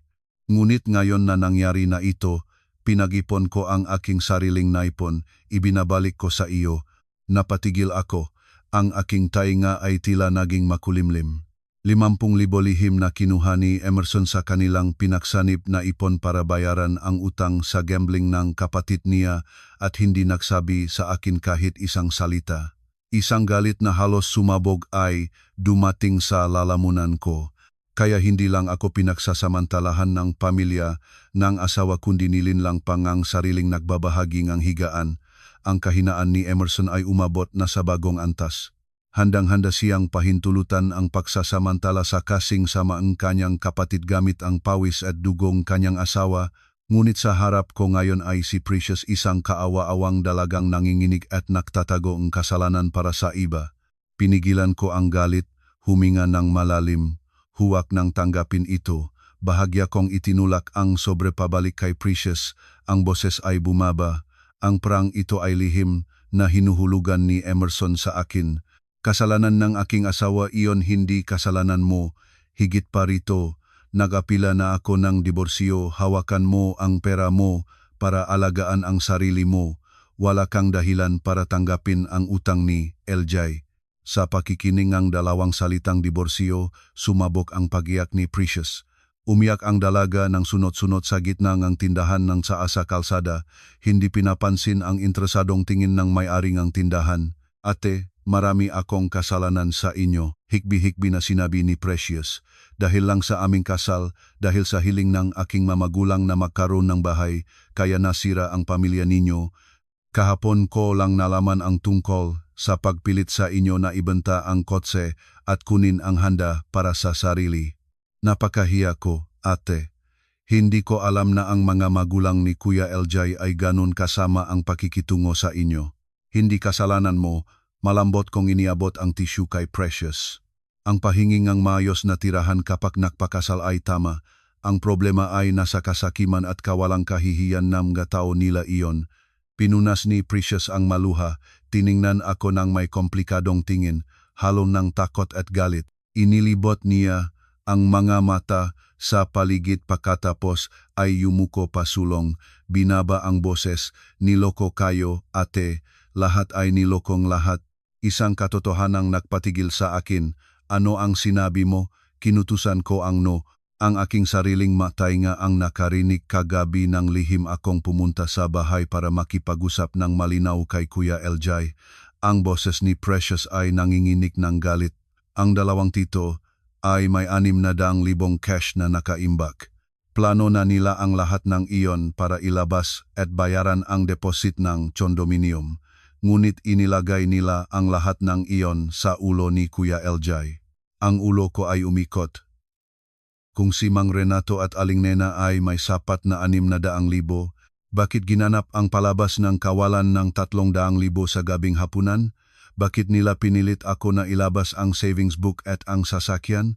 Tulad ng pagbabasa sa kaguluhan sa aking mga mata, patuloy na ibinunyak ni Precious ang kasalanan dahil kay Kuya LJ. Siya ang nagusisa at nahasiknam binhi sa dalawang tito. Sinabi niya na mayroon kang savings book na 300,000 na hindi ginagamit at mayroon kang Mitsubishi Mirage na lumang kotse. Pinayuhan niya ang dalawang tito na magpahayang kahirapan at pinilit si Kuya Emerson na pilitin kang ilabas ang pera para may bigay sa pagbiling bahay. Ang natitirang 300 ay pinilit siyang ipabenta ang iyong kotse para mapunan ang kakulangan. Para sa ano? Malakas kong naungol sa pagitan ngino, ang dalawang kamay ay mahigpit na humawak sa gilid ng mesa. Kung ang pagbili ng bahay ay may pera na ang lolo't lola at kung bakit pinilit na kunin niya ang aking pera. Pinikit ni Precious ang mata, isang patak na luha ang dumana. Para makabili nga, kotse, ate. Ang langit ay tila bumagsak sa aking paanan. Isang kidlat na tumama sa tainga. Gusto niyang bumili ng lumang Mercedes C200. Nagpatuloy si Precious, ang boses ay nagtatapon ng pahamak. Sinabi niya na sa trabaho NG Sales ay kailangan NG maranjang kotse para sa pagiging hambog, para manlinlang NG mga katrabaho sa negosyo, para sa pakikiharap sa mga mamimili, para magmukhang respeto. Kinamumuhian niya ang iyong kotse, sinabi niyang ibenta na para mawala sa paningin niya. 600,000 perang tatay at nanay niya lihim na plano niyang kunin, ang 300 para ibaksak sa pagbiling lumang mer na may hulugan. Ang natitirang 300 kakulangan para sa bahay ay gagamitin ang pressure ng pamilya para mapiga mula sa inyong savings book. Binalak niya ang isang perpektong plano para magkaroon ng bagong bahay at marangyang sasakyan, lahat ay tinatapakan ang iyong pawis at dugo. Ang dugo ko ay kumukulo. Ang galit ay sumabog ng matindi na parang mararamdaman ang pagtitibok ng nga ugat sa aking templo. Isang masyadong malupit, masyadong hamak na palabas. Ang nga magulang ng aking asawa dahil bulak na pagmamahal sa kanilang pinakabatang anak ay tumulong sa pagkawasak ng kayamanan ng kanilang manugang. At si LJ, isang lalaking malakas na walang kwenta, ay maaring magplanong pagnanakaw sa kanyang hipag para lamang mapunan ang kanyang hambok na kagustuhan. At pinaka-nakasusuklam ay si Emerson, ang asawang nagbabahaging ang higaan, alam ang lahat ngunit sumama pa rin sa pamilya na tumatapak sa kanyang asawa. Hindi nila tinitingnan ako bilang tao, tinitingnan nila ako bilang isang hayop para sa pag-alay ng pagkain, hindi hihigit, hindi. Sumipsip akong malamig na hangin ng ilang beses, sinisikap na patatayin ang ningas na halos sunugin ang aking isipan. Tiningnan ko si Precious, ang manipis na dalagang nakayukong sira-sira, naramdaman ko ang simpatya para sa kanya. Salamat sa pag-abot sa ating katotohanan ito. Ang boses ko ay malamig na walang init, tanging matulis na katumpakan ng isang espada na hinablot mula sa kaluban. Ikaw ay isang mabuting dalagang, hindi karapat-dapat na pag-ubusin ang iyong buhay sa napakasasamang pamilyang iyon. Hawak ko ang perang ito, hindi ko kailangan at hindi ko rin kailanman hahanapan. Inyunat ko ang kamay, kinuha ang sobre sa mesa at isinuot pabalik sa bag ni Precious. Hawak ang perang ito para sa iyong sarili, ang pamilya nila ay may utang sa akin, ibabalik nila ang lahat ng ito pati tubo gamit ang sariling pagmamataas na ipinagmamalaki nila. Tumayo ako. Nagiwan ng 50 piso sa mesang tsaa, lumingon at lumakat pabalik sa kondominium. Sa ilalim ng dilaw na ilaw ng poste, ang aking anino ay mahaba sa kalsada. Sa aking isipan ngayon, ang lungkot ay ganap na naging singaw, nagbibigay daan sa isang plano ng pagsisiwalat ng lahat. Gusto nilang maging hambok, gusto nilang magmaneho ng marangyang sasakyan. Ipapakita ko sa kanila ang presyo ng kahambugan. Nang Sabado umaga, isang linggo na ang nakalipas mula ng gabing bagyo na hinila ko ang maleta paalis sa bahay ng asawa. Iba sa pagod na hitsurang ng nakaraang linggo, ngayon ay pinasok ko ang tindahan ng bulaklak ni Trisha sa Quezon City nang may ganap na ibang saloobin, malamig, malinaw at may nakatagong apoy galit sa kailaliman ng aking mga mata. Si Trisha ay nagayos pa lang ng isang malaking basket ng puting orchid. Nang makita niya akong pumasok ng may galit na hitsura, mabilis niyang binunot ang kanyang kamay mula sa asul na tabletang halaman. Hinila ako upong maupo sa sulok ng sofa. Hindi na ako nag-ikot ng mahabang paliwanag, isang malakas na katibayan ang buong kwento tungkol sa sinabi ni Precious ng nakaraang gabi sa tindahan ng saa sa kalsada. Mula sa utang na 50,000 na lihim na kinuha ni Emerson sa kanilang pinaksanip na ipon para bayaran ang utang sa sabong ni LJ, hanggang sa palabas na pagkunwaring kahirapan na plano na pagnanakaw na 300,000 pondo ko para makabili si LJ ng Mercedes C200 para sa pagiging hambok. Nang matapos si Trisha na makinig, tumayo siya ng tumatayog sa loob ng 5 segundo pagkatapos ay pinulong ang gunting sa mesa at malakas na binabayo sa kahoy na pinalala ng gulat ako. Putanggina, nabuhay ako ang 28 taon sa mundo, hindi pa ako nakakakita ang napakasama at nakasusuklam na pamilya na ganun katalas. Sumigaw si Trisha, ang dibdib ay bumabago dahil sa galit. Si Emerson ay duwad, nagnakaw ng pera para sa asawa para tulungan ang kapatid. Ang dalawang matanda ay nakiisa sa pamimili ng mabuting anak na nagnanakaw sa kanilang manugang. Si LJ ay pinakahamak na tinatapakan ang kinabukasan ng magiging asawa at ang hipag para lamang mapag-aralan ang kanyang pagmamataas sa labas ng bahay. Plano ko sanang dalhin ngayong umaga ang nakalimbag na sulat ng diborsyo at file ng recording sa opisina ni Mang Renato at kay Aling Nena, pagkatapos ay ibunyak ang mukha ni LJ sa lahat ng mga kapitbahay. Mahigpit akong sumimpit ng kabit ng bag, ang boses ay matulis na malamig. Hindi ko hahayaang mabuhay silang walang bayad sa aking mga sakripisyo. Ngunit bigla na lang itaas ng kamay ni Trisha para pigilan. Lumakat-lakat siya sa loob ng tindahan ng bulaklak. Ang makilay ay nakunat ng may malalim na pagpapasya. Ilang minuto pagkatapos ay lumingon siya sa akin. Ang sulok ng labi ay bahagyang nangisi ng mapanlinlang. Hindi, Marichel, kung gagawin mo iyon ngayon, magiging biktima ka, magiging pangalan kang mapangahas na manugang. Gusto nilang maglaro ng teatro. Bakit hindi tayo gumawa ng mas malaking entablado para maglaro sila ng hanggang katapusan? Ano ang pinakamalaking kahinaan ni LJ? Ibinaba ni Trisha ang boses. Ang mga mata ay kumikislap ng matalas na ilaw. Ang kanyang hambok na ugali, ang kanyang kahangalan, ngunit gustong maging espesyal. Kung gusto mong magiganti, hindi mo na kailangang lumabas, hayaan mo silang wasakin ang isa't isa hanggang sa mapagubusan ang isa't isa hanggang sa dulo para maging kasiyasiya. Pagkatapos ay hinila ni Trisha ang kanyang telepono. Umupo ka rito.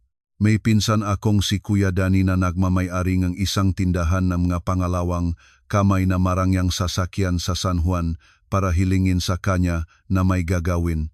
Tumawag si Trisha kay Kuya Danny at binuksan ang speaker. Pagkatapos ang ilang salitang pagbabati, diretso ito sa paksa at humiling sa Kuya Danny na gumanap ngang isang tagaparon ngang sasakyan na apurahang nagbebenta ng isang pangalawang kamay na Mercedes C200. Dahan-dahang binasa ni Trisha ang eksaktong numero ng telepono ni LJ. Nakuha niya ito mula sa akin ng detalyadong script mula sa bawat pangungusap. 15 minuto pagkatapos, gumamit si Kuya Danny ng isang hotline ng showroom para direktang tawagan si LJ. Ako at si Trisha ay humihinga ng buo at idikit ang aming tainga sa telepono na nakabukas ang speaker ng Kuya Danny. Alo, para malaman ko, ito ba ang numero ni LJ na dati ay bumisita sa auto showroom Danny para tanungin ang isang puting Merce 200? Ang boses ni Kuya Danny ay maingay at bihasang tagasali sa kalakalan ng sasakyan.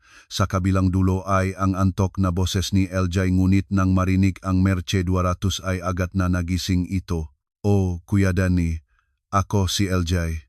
Ano na, Kuya? Ang kotse nung isang beses na sinabi mong 7,500 ay nag-ipon pa ako ng sapat." "Ay nako, mapalad ka." Tik-tik na sinabi ni Kuya Danny, "Naklalaro ang papel ng maayos. Katatapos ko lang mag-import ng isang 200 na exclusive edition na eksaktong katulad ng inalok taon 2019 na puting pearl talaga, cream na lube, na leather cover, na sobrang ganda. Ang mayari ay isang negosyante na may malaking utang sa bangko na kailangang umalis na sa bansa agad para tumakas sa utang, kaya nagbebenta ng mabilis. Ibinibigay ko sa iyo ang pinakamababang presyo, 600,000 ng cash agad ngayong hapon. Hindi mo kukunin agad ngayon, ibibigay ko ito sa ibang customer. Mayroon akong 2 mekaniko mula Cavite na gusto nang bumili ng ganitong kotse." Nanahimik si LJ sa kabilang dulo.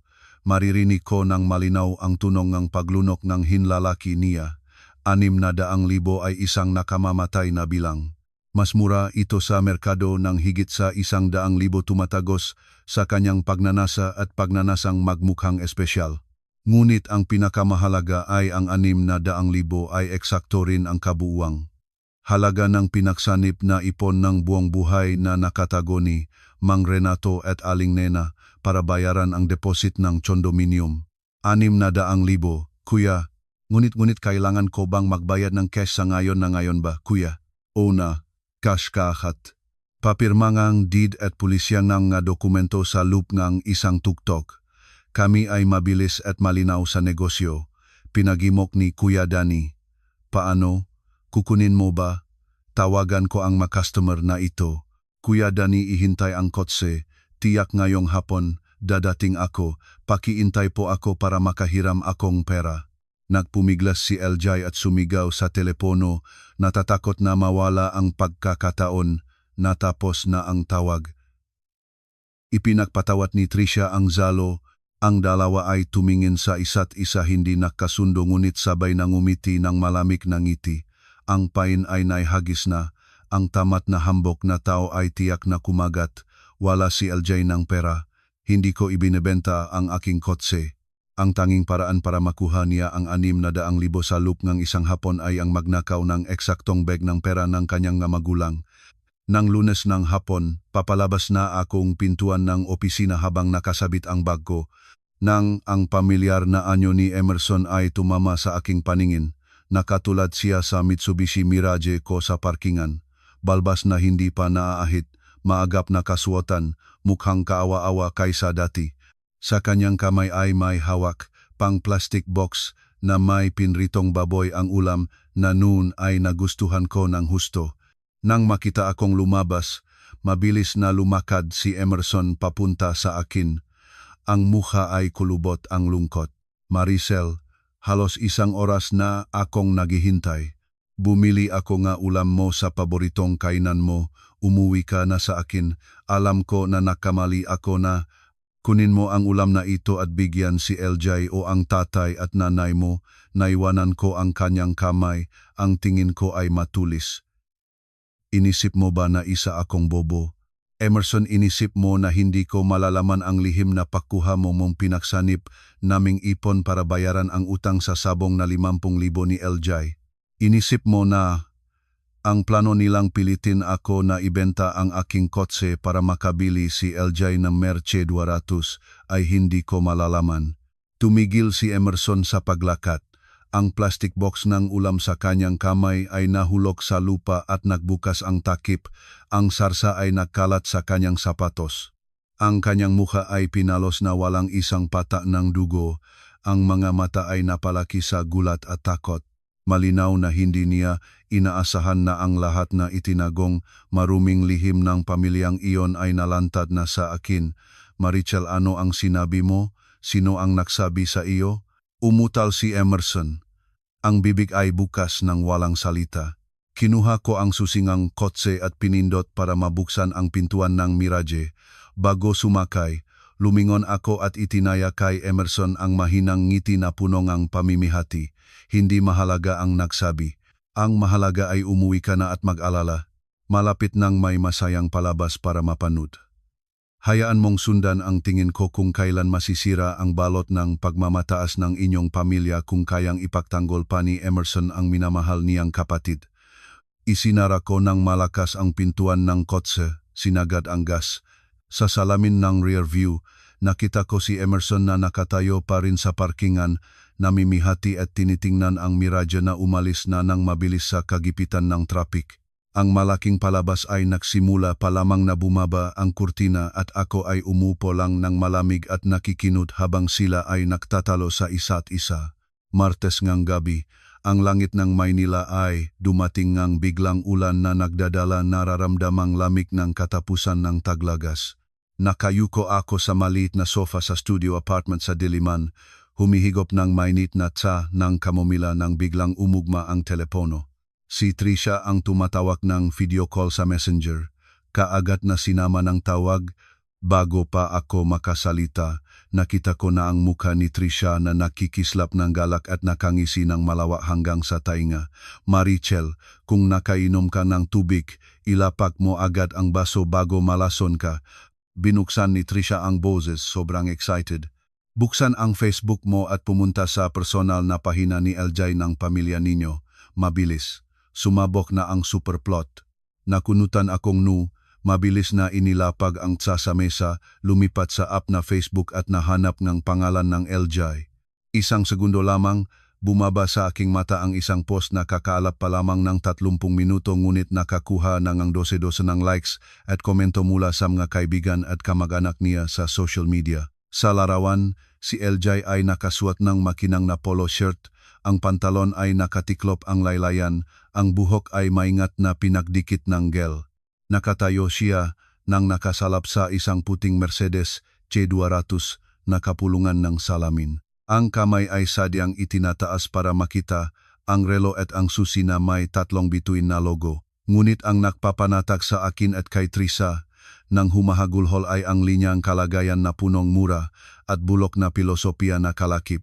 Sa edad na 26, pinagsasabing regalo sa sarili, pagkatapos ng mga gabing puyatan at pagpupursige, ang agila ay hindi lumilipat kasama ang mga maya, ang lalaki sa mundong ito na walang pera, walang maayos na sasakyan, huwag na silang makikipag-usap tungkol sa moralidad. Salamat sa lahat ng lumayo at naging motibasyon ko para umunlad, at lalo sa aking mga magulang na palaging nagtitiwala at sumusuporta sa inyong anak. Ay Diyos ko, nagpapatawad ako ngunit kailangan ko na talagang yumuko sa pagkadeliryos ng taong ito. Sumibak ang tawa ni Trisha mula sa telepono, sumpongero ang boses. Puyatan at pagpupursige daw hindi nangangarap sa tamang lugar. Nagnakaw nga 600,000 ipon ng kanyang magulang para bumili nga kotse ngunit ang sulat ay parang sariling nagtagumpay sa negosyo. Binabasa ko ito at hinahanap ng utak ko ang pinagmulan ng kanyang kahambugan, kaibigan. Namumutawi akong ngiti, isang ngiting pagod na halong pagamak ay lumabas sa aking labi. Ano ang nangyari? Sinabi na ba ni Kuya Danny ang lahat? Nag-ubo si Trisha. Sinisikap na mapigilan ang tawa para ikwento ang buong palabas na perpekto nila at ang Kuya Danny. Lumabas pala na pagkatapos ng nakakaengganyo na tawag ni Kuya Danny ng nakaraang Sabado, si LJ ay ganap na nabulagan ng kanyang kasakiman at pagmamalaki. 600,000 ay isang napakaswabing presyo para sa isang Merce 200. Kung hindi niya agad-agad ito kukuhin, mawawala sa kanya ang pagkakataon na maging lalaking respeto, lusubin ang mga katrabaho, at higit sa lahat ay mapunan ang kanyang hambok na kagustuhan. Ang problema ay wala siyang pera. Ang sweldo buwan-buwan niya ay halos hindi sumasaklaw sa kanyang utang sa credit card. Ang tanging paraan para makakuhang 600,000 sa isang hapon ay ang magnakaw nga eksaktong bag ng pera mula sa kanyang mamagulang na nakatago sa locker.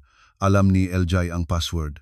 Kaya ng linggo, habang si Mang Renato at Aling Nena ay nakaalis para kumain sa kasalan ng kamag-anak sa lalawigan, si Emerson ay wala rin binuksan ni LJ ang locker, kinuha ang lahat ng pera at sumakay ng taxi ng tuwid sa tindahan ng sasakyan sa San Juan, ngunit siyempre, hindi ibinenta ni Kuya Danny ang kotse sa kanya.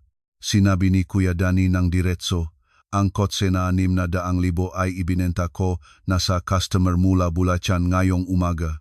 Ngunit mayroon akong isang kasamahan sa ibang garahe na gustong ibenta ang eksakto ring model na mas bagong sasakyan, presyo ay walang siguro 200,000, mas mataas ng 200 sa dati. May 600 kang hawak na hayaan mo akong tawagan ang kasamahan ko para makahiram ka ng 200,000 sa mataas na interes. Bayaran mo ang kotse ng mabilis, kapag may ilang kontrata ka nang nagawa pawin mo ang pautang. Huminga ako ng malamig. Mangutang ng 200,000 sa pamamagitan ng mataas na interes para makabili ng kotse, tama. Tumango si Tricia ng pagsang-ayon, ang tingin ay matulis. Si LJ ay nabulagan ng logomer at nakpapalaya.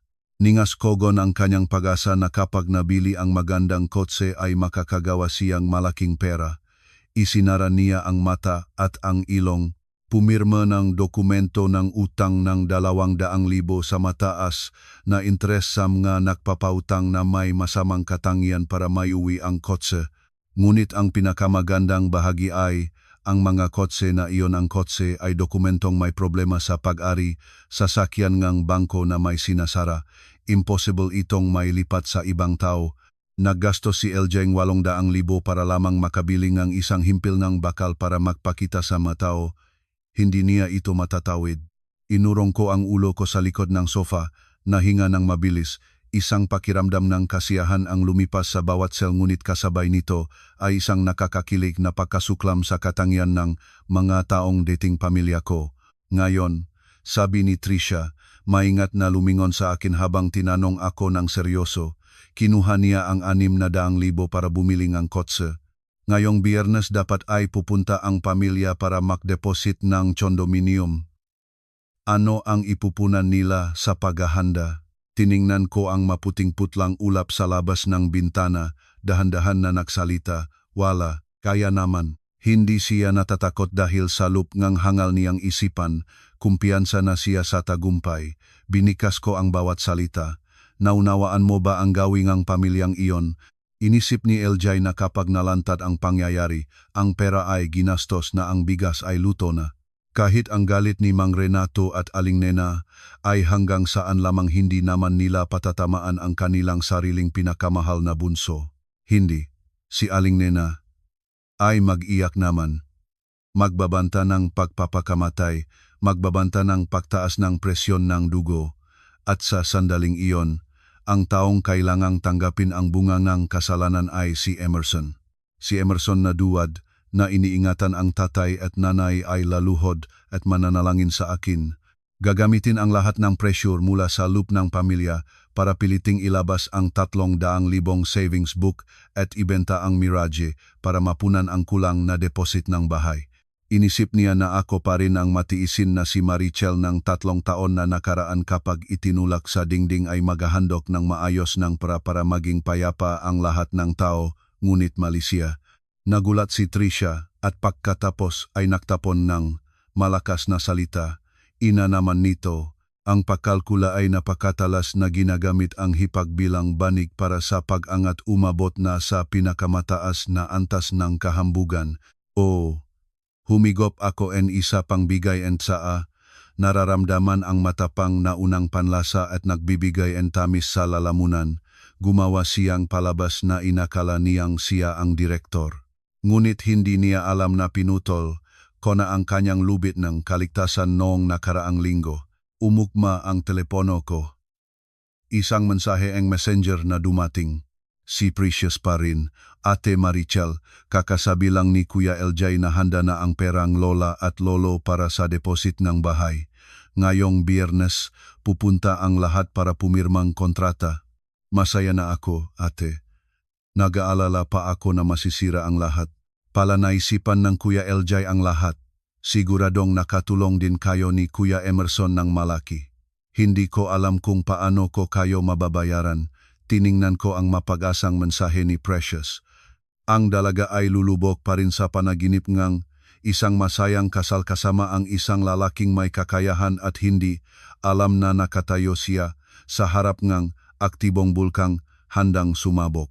Pinagaan ko ang magadaliri sa keyboard, isang maigsi at malamig na mensahe lamang ang naisulat. Nasa proseso na ako ngang diborsyo kay Emerson.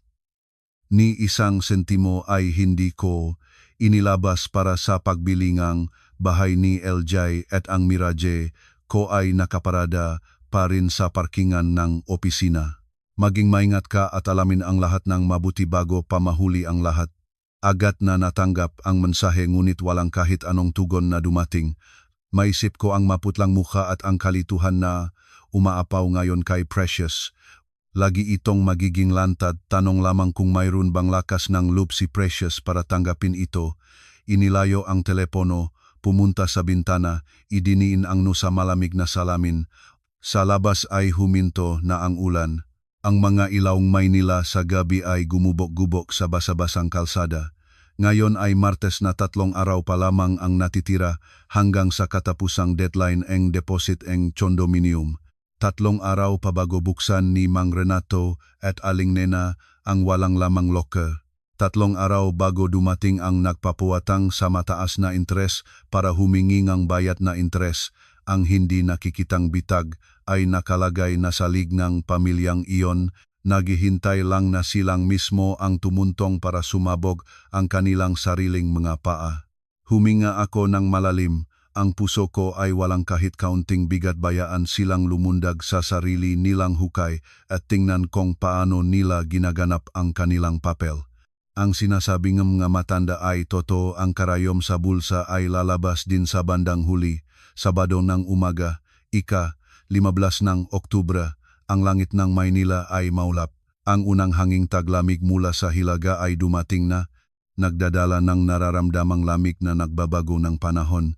Nakaupo ako sa opisina sa ika-12 na palapag, pabagal-bagal na tinitignan ang traffic na gumagalaw ng paunti-unti sa ibaba. Ngayon ang pinakamagandang araw na pinili ni Mang Renato at Aling Nena para pumunta sa real estate developer para bayaran ang deposit ng condominium para sa kanilang minamahal na bunso. Eksakto 10:00 ng umaga, umukma ang aking telepono. Si Precious ang tumawag. Pinindot ko ang sagutin. Tahimik na idikit ang telepono sa tainga, kaibahan ng naiyak na singhot sa tindahan ng tsaan ng kalsada ilang araw na ang nakakaraan. Ang boses ni Precious ngayon ay napakalinaw, determinado at may counting kalaminyan. Ate Maricel, tapos na lahat. Bumaksak na ang lahat ng kanila. Humigop akong mapait na kape, bahagya ng umiti. Ikwento mo sa akin. Siguradong maingay ang kalye nila ngayong umaga, di ba? Huminga ng malalim si Precious. Nagsalita ng salita-salita tulad ng paguguhit ng mabagal na pelikula. Ngayong umaga, si Nanay Nena ay nakasuot ng pulang velvet na suwet, maingat na pinakulayan, masayang tinawag ang lahat sa pamilya para uminom ng almusal. Inudyukan niya si Kuya LJ na bumaba. Pagkatapos ay umakyat siya sa silid para buksan ang locker at kuhanin ang bag ng 600,000. Ate, alam mo ba kung gaano kakilabot ang sigaw niya nang buksan ang locker? Ang sigaw na mataas at malakas ay bigla. Pagkatapos ay napatahimik. Nang tumakbo kami ni Kuya Emerson mula sa ibaba ay nakita na namin siyang nahimatay nang napalit sa sahig. Ang dalawang kamay ay desperadong nakukurap sa walang lamang locker. Pinikit ko ang aking mamata, ganap na maisip ang kaguluhang eksena noon.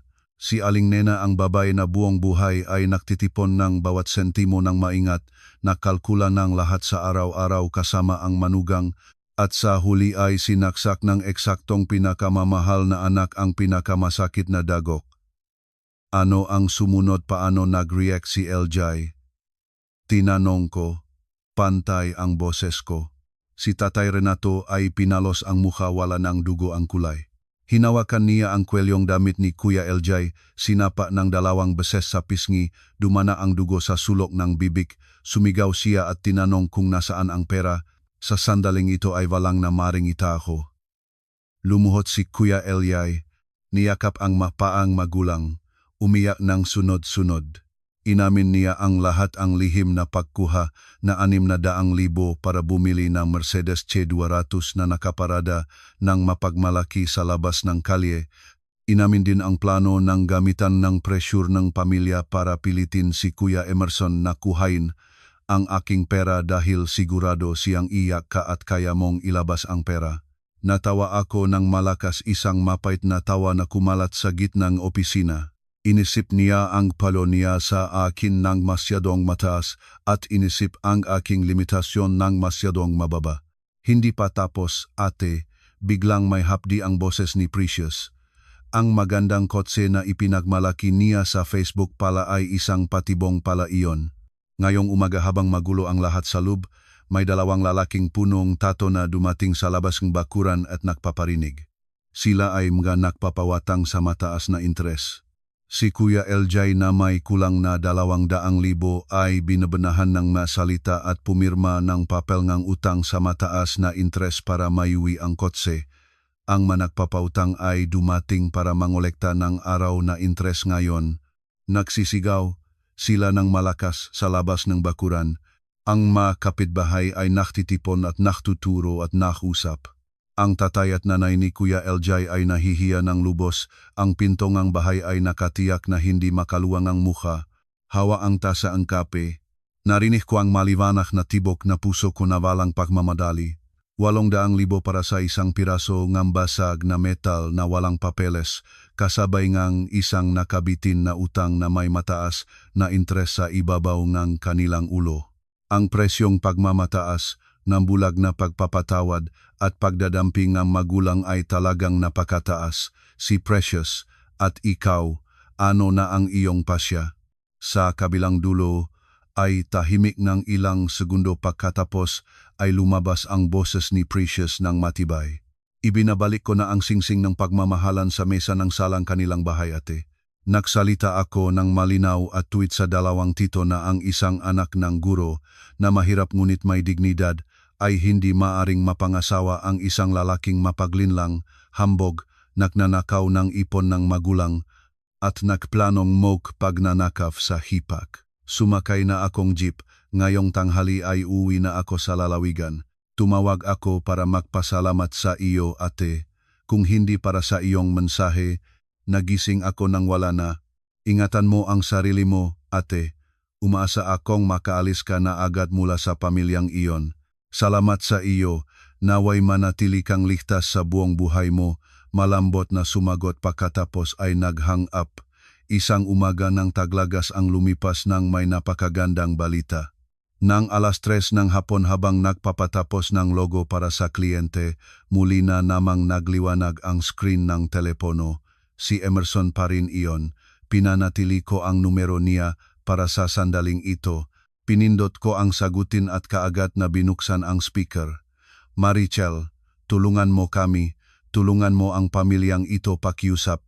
Ang pagiyak ni Emerson ay dumating ng wasak sa telepono, tulad ng napakasiding hiyaw ng isang taong nalulunod.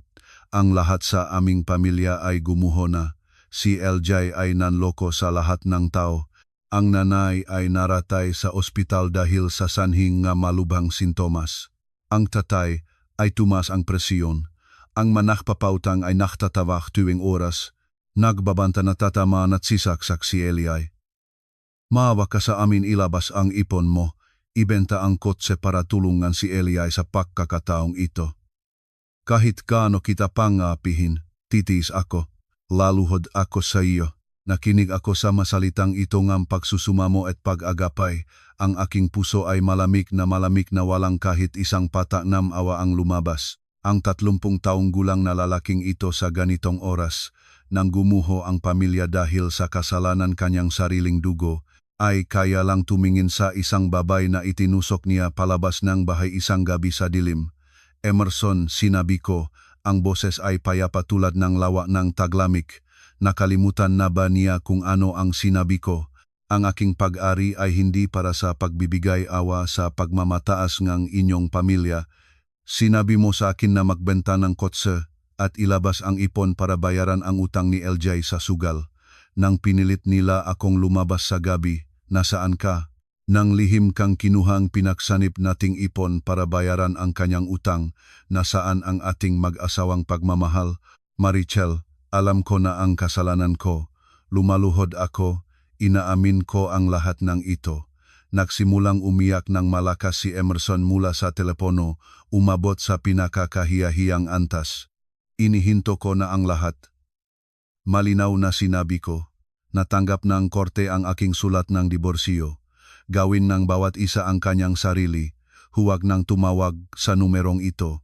Ibinaba ko ang telepono. Ang mga daliri ko ay matatag na nag-block sa lahat ng numero ni Emerson sa bawat platform. Itinaya ko ang telepono sa tabi, yumukot sa mayos na upuan ng opisina. Sa labas ngang salamin, ang langit ng Maynila ay maambon. Iniangat ko ang tasangang sampurado na ginawa ngang maliit na kasamahan ko sa trabaho at humigop ngang isang maliit na higop. Ang halimuyak ng damongang pandan ay umakyat sa ilong ko malinis at mapayapa. Lahat ng lahat ng hinakpis sa loop ng 3 taon bilang manugang sa makitit at mahigpit na bahay na iyon ay sa wakas ay natanggal na. Ang nahasik ng hangin ay sa wakas ay umaning bagyo, isang bagyo na nilikha na kanilang sariling pagmamataas at mapanlinlang na ugali. Umuwi na sila para panoorin ang pagunaw ng kanilang sariling kastilyong buhangin. Ang punong karayom sa bulsa ay lumabas na. 2 linggo na ang nakalipas mula nang gumuho ang dating gawang palabas ng pagmamataas ng pamilya ni Emerson. Narinig ko ang lahat ng ito mula sa kwento ni Tricia. Si Mang Renato ay nagpunta sa bangko at ipinagawa ng may luha ang titulo ng maliit na bahay para makautang at bayaran ang utang ng pinakabatang anak. Si Aling Nena ay naratay at hindi makatayo. Narinig ko ang lahat ngunit sa puso ko ay wala kahit kaunting awa. Ang lahat ng put at pag-away sa pamilyang iyon ay tinapos ko ng araw na ibinaba ang telepono at nablok ang numero ni Emerson. Nang Biyernes ng hapon, lumabas mula sa opisina, dumaan sa supermarket para bumili ng sariwang pagkain, nagplano na magluto ng masustansyang hapunan at tapusin ang pelikulang pinanood ko. Ngunit nang makarating sa simulaan ng kalye, natigil ang aking hakbang. Sa ilalim ngang nakikislap na posteng kalsada sa malamig na ambon, ang isang anyong lalaki ang nakatayo ng luhod sa poste. Si Emerson. Sa loob ang 12 araw lamang ay tila nagbago siya ng 10 taon. Ang mukha ay lara, maputla. Ang balbas ay hindi na naalakan. Ang damit ay gupit-gupit at basak-basak, malayo sa dating maayos at mamahaling alindok ng isang empleyado ng gobyerno. Nang makita akong dumating, nagliliwanag ang mga patay na mata ni Emerson. Mabilis siyang lumapit. Ang mga kamay ay nagmamadaling umaabot ngunit muli ay inurong ng mahuli ang malamig at mapangalagyang tingin ko. Marichel, matagal na kitang hinihintay. Nagbigay ako sa paboritong karinderya mo para sa iyong pananghalian. Umurong akong isang hakbang, inihawak ang bag ng pagkain mula sa supermarket ng mahigpit sa dibdib. Bakit ka nandito? Nasabi ko na ng malinaw sa telepono. Pakiusap mo ako ng 5 minuto lamang, 5 minuto lang. Pagkatapos ay bago pa ko makasagot, ang lalaking laging nagtatago ng pagmamataas niya bilang pangunahing layunin ay biglang yumukod sa lupa sa gitna ng gentrong kalye. Namangha ako, ang kilay ko ay nakunot ng matingkad. Huwag mong ipagpatuloy ang paggawa ng hiya sa iyong sarili. Tumayo ka na, huwag kang gumawa ng drama sa kinaroroonan ko. Ngunit hindi tumayo si Emerson. Tinakpan niya ang mukha, ang mainit na luha sa huli ay dumanak sa mga kamay niya, halong ang malamig na ulan. Umiyak siya ng tuloy-tuloy, punong sakit, pihati, at pagsisaysing humahabol sa katotohanan ng isang taong dinurog ang lahat ng kanyang sarili. Nagkamali ako, Marichel, nagkamali ang aming pamilya. Ilang araw na ang nakalipas na nabalasak na ang lahat, na nanloko si LJ sa lahat. Ngayon ko lang naisip kung gaano ako kahangal at kaduwad. Pinabayaan ko ang pagmamahal nito at pinabayaan ang aming pagmamahalan dahil sa takot sa mga magulang ko, isang duwad na asawa. Marichel, alam ko na ang pagkakamali ko. Maaari mo ba akong patawarin? Magsimula ulit tayo, ibibigay ko sa iyo ang lahat ng bahagi ng aking sarili. Narinig ko ang masalitang ito nga, pagsusuma mo at nakmumuha mapakumbabang pag-iya ang aking puso ay ganap na malamig, wala ni isang pata ngawa ang naramdaman. Ang 30 taong gulang na ito nang gumuho na ang pamilya dahil sa kasalanan ng kanyang sariling kapatid, ay kaya lang tumingin sa isang babae na inusik niya palabas ng pintuan isang gabi sa dilim. Kung ginawa niya ito 3 taon na ang nakaraan baka naramdaman ko. Kung ginawa niya ito ng ilang araw pagkatapos kong lisanin ang bahay baka naiya ako. Ngunit ngayon nakatayo sa harap ng mga luhang ito, ang aking puso ay ganap na payapa. Lahat ay sobrang huli na. Ang salamin kapag nasira ay hindi na maaring buuin muli, at ang puno na winasak ang ugat hanggang sa kawalan ng tiwala ay hindi na maaring muling lumunti. Tumayo ako ng tuwid. Tahimik na nag-alis ng mga pata na ulan sa gilid na aking damit, nag-alis ng lahat ng labis na damdamin. Emerson. Nagsalita ako, ang boses ay pantay at walang samang loob ngunit walang kahit kaunting awa, tanging katumpakan. Umiyak ka ba dahil tunay kang nagsisisi at nagmamahal sa akin o umiyak ka dahil ngayon ay gumuho na ang inyong pamilya, wala ka ng matutukayaan at wala kang ibang pupuntahan? Kung nang araw na iyon ay mayos nag-ipon si LJ ng bahay gamit ang pera ng magulang niya, nakapag-asawa ng maayos, at masaya na lahat, magluluhod ka ba rito? O magdadasal ka kasamang pamilya mo sa sakripisyo ko? Ang duwat na ugali mo ay malalim na nakaugat sa iyong dugo, layuan mo ako para makaalis. Hindi, Marichel. Desperado na iniunat ni Emerson ang kamay para humawak ng laylayan ng aking damit. Nawala na ang lahat ko, hindi ko na maaring mawala pa rin ikaw. Huminga ako ng malalim, binuksan ang bag at hinila ang isang makapal na sobre na maingat na nakabalot sa plastik na panlaban sa ulan.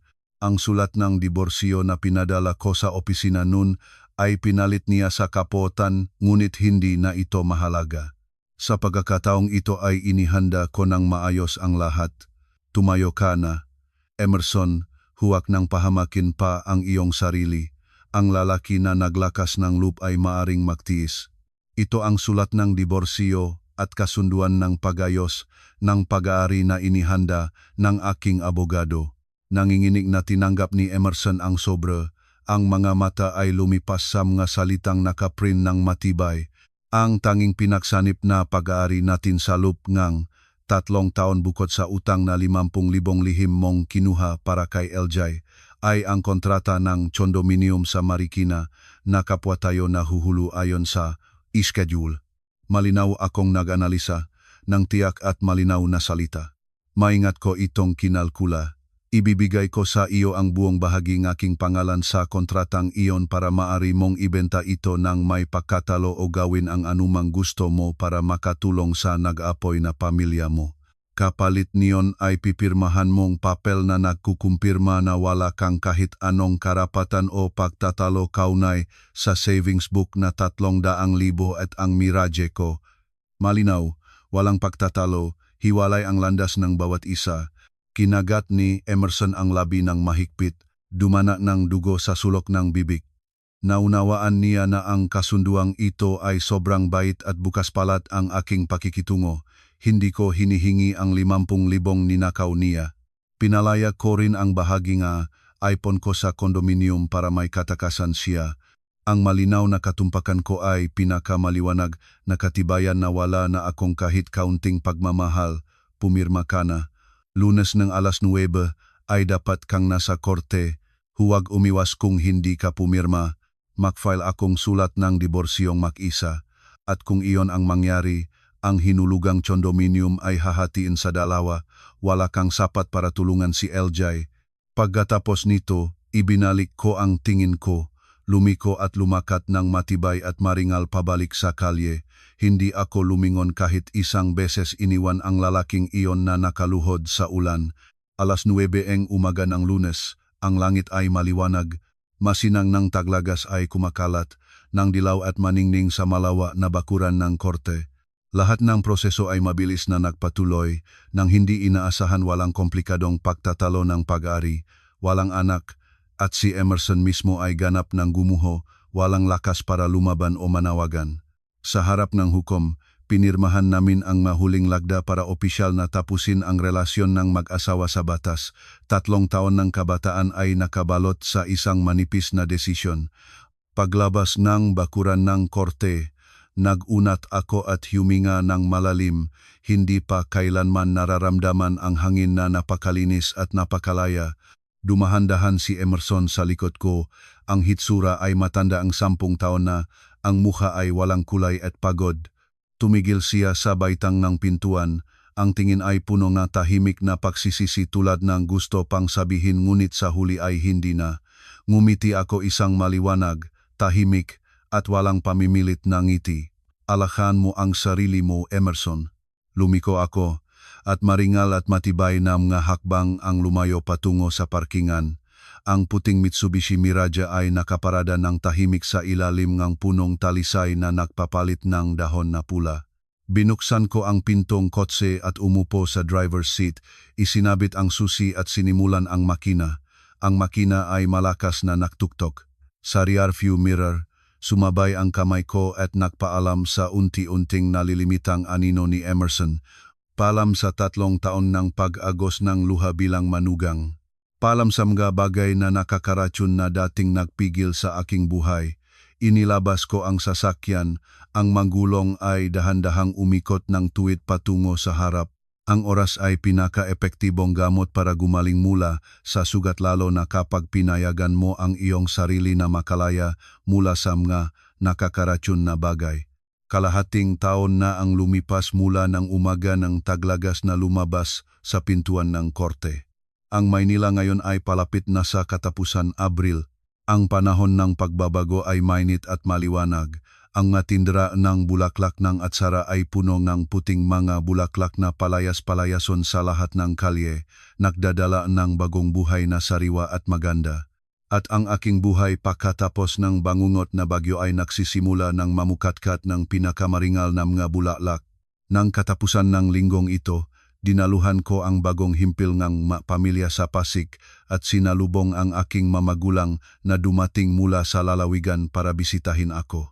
Nang pumasok sa masayang studio apartment sa diliman na punong liwanag na araw, naluha ang aking nanay, hinahaplos ang malambot na sofa at ang aking tatay ay tumawa ng malakas at naglakad-lakad para tumingin sa balkon na puno ng maliliit na halaman na aking pinalaki.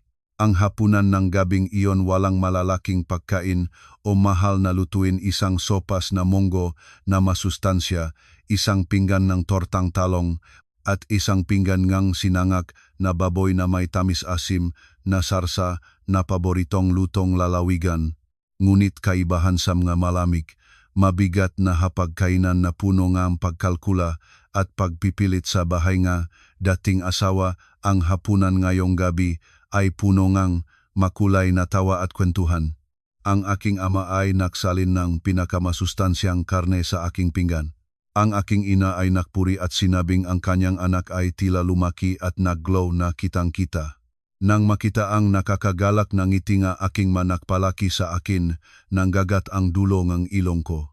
Sa 3 taon bilang manugang sa bahay ni Emerson, naging tangkilik ako sa pasilyo ng pamilya ng ibang tao na kalimot sa pag-alaga ng sariling hapunan ng mamagulang. Noon ay natatakot ako na ang paghihiwalay ay makakahiya sa mga magulang. Ngunit sa katunayan, ang makita ang anak na nabubuhay ng masaya, nagsasarili, at maringalang ulo ay ang pinakamataas na pagpapasalamat para sa mga nagpalaki sa atin. Bukod sa walang katulad na kapayapaan ng pamilya, ang pag-aalis mula sa napakasasamang kasal ay parang isang makapangyarihang pampalakas na nagpabago ng aking trabaho ng lubos. Wala ng gabing pag-away at pagtatalo, wala ng pisikal at psikolohikal na pabigat. Ibinuhusan ko ang lahat ng 200% ng aking enerhiya at pagkamalikhain sa trabaho ng graphics design.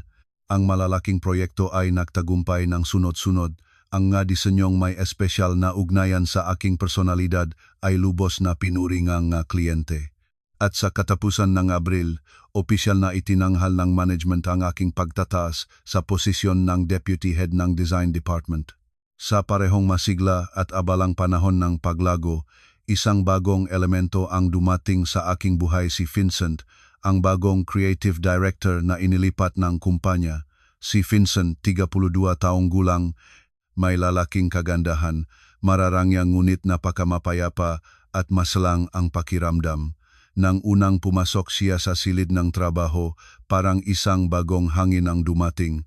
Kaibahan ng gabos na gusto ng pagtatanghal ng kapangyarihan, si Vincent ay palaging nakikinig. Iginagalang niya ang bawat maliit na ideya ng bawat miyembro ng grupo at may napakahusay na paraang may kababaan ang pagtatalo, matalas at elegante. Sa trabaho, si Vincent ang aking direktang superior. Makasamang nagtatrabaho sa maraming mahirap na proyekto. Naalala ko ang mga gabing kailangan naming manatili sa opisina hanggang alas 11 ng gabi para mapaunlad ang pitch para sa mga kliyente. Sa mga sandaling pagod ako at dinurog ang ulo sa mesa, hindi nagsalita si Vincent ng mawalang kwentang salita, tahimik na inilapag sa tabi nga aking monitor ang isang baso ng mainit na ginger lemon honey at isang ngiting nagbibigay lakas, pahinga ka muna. Ang magandang ideya ay nangangailangan ng sariwang utak. Ang kanyang kapanahunan, pagiging responsible, at katumpakan ang nakpagaan sa akin. Isang ibong dati ay takot sa kulungan ay biglang nakaramdam ng kahangahangang kaligtasan at tiwala. Nang Biyernes gabi nga katapusan ng buwan, nag-organisa ang kumpanya ng malaking handaan sa isang marangyang restaurant sa mataas na palapag sa sentro ng lungsod para ipagdiwang ang malaking tagumpay ng proyekto at opisyal na ipahayag ang aking pagtataas. Ngayong gabi ay hindi na ako ang dating Marichel na lagi ay may ordinaryong damit sa trabaho. Salamat sa pagayos ni Tricia.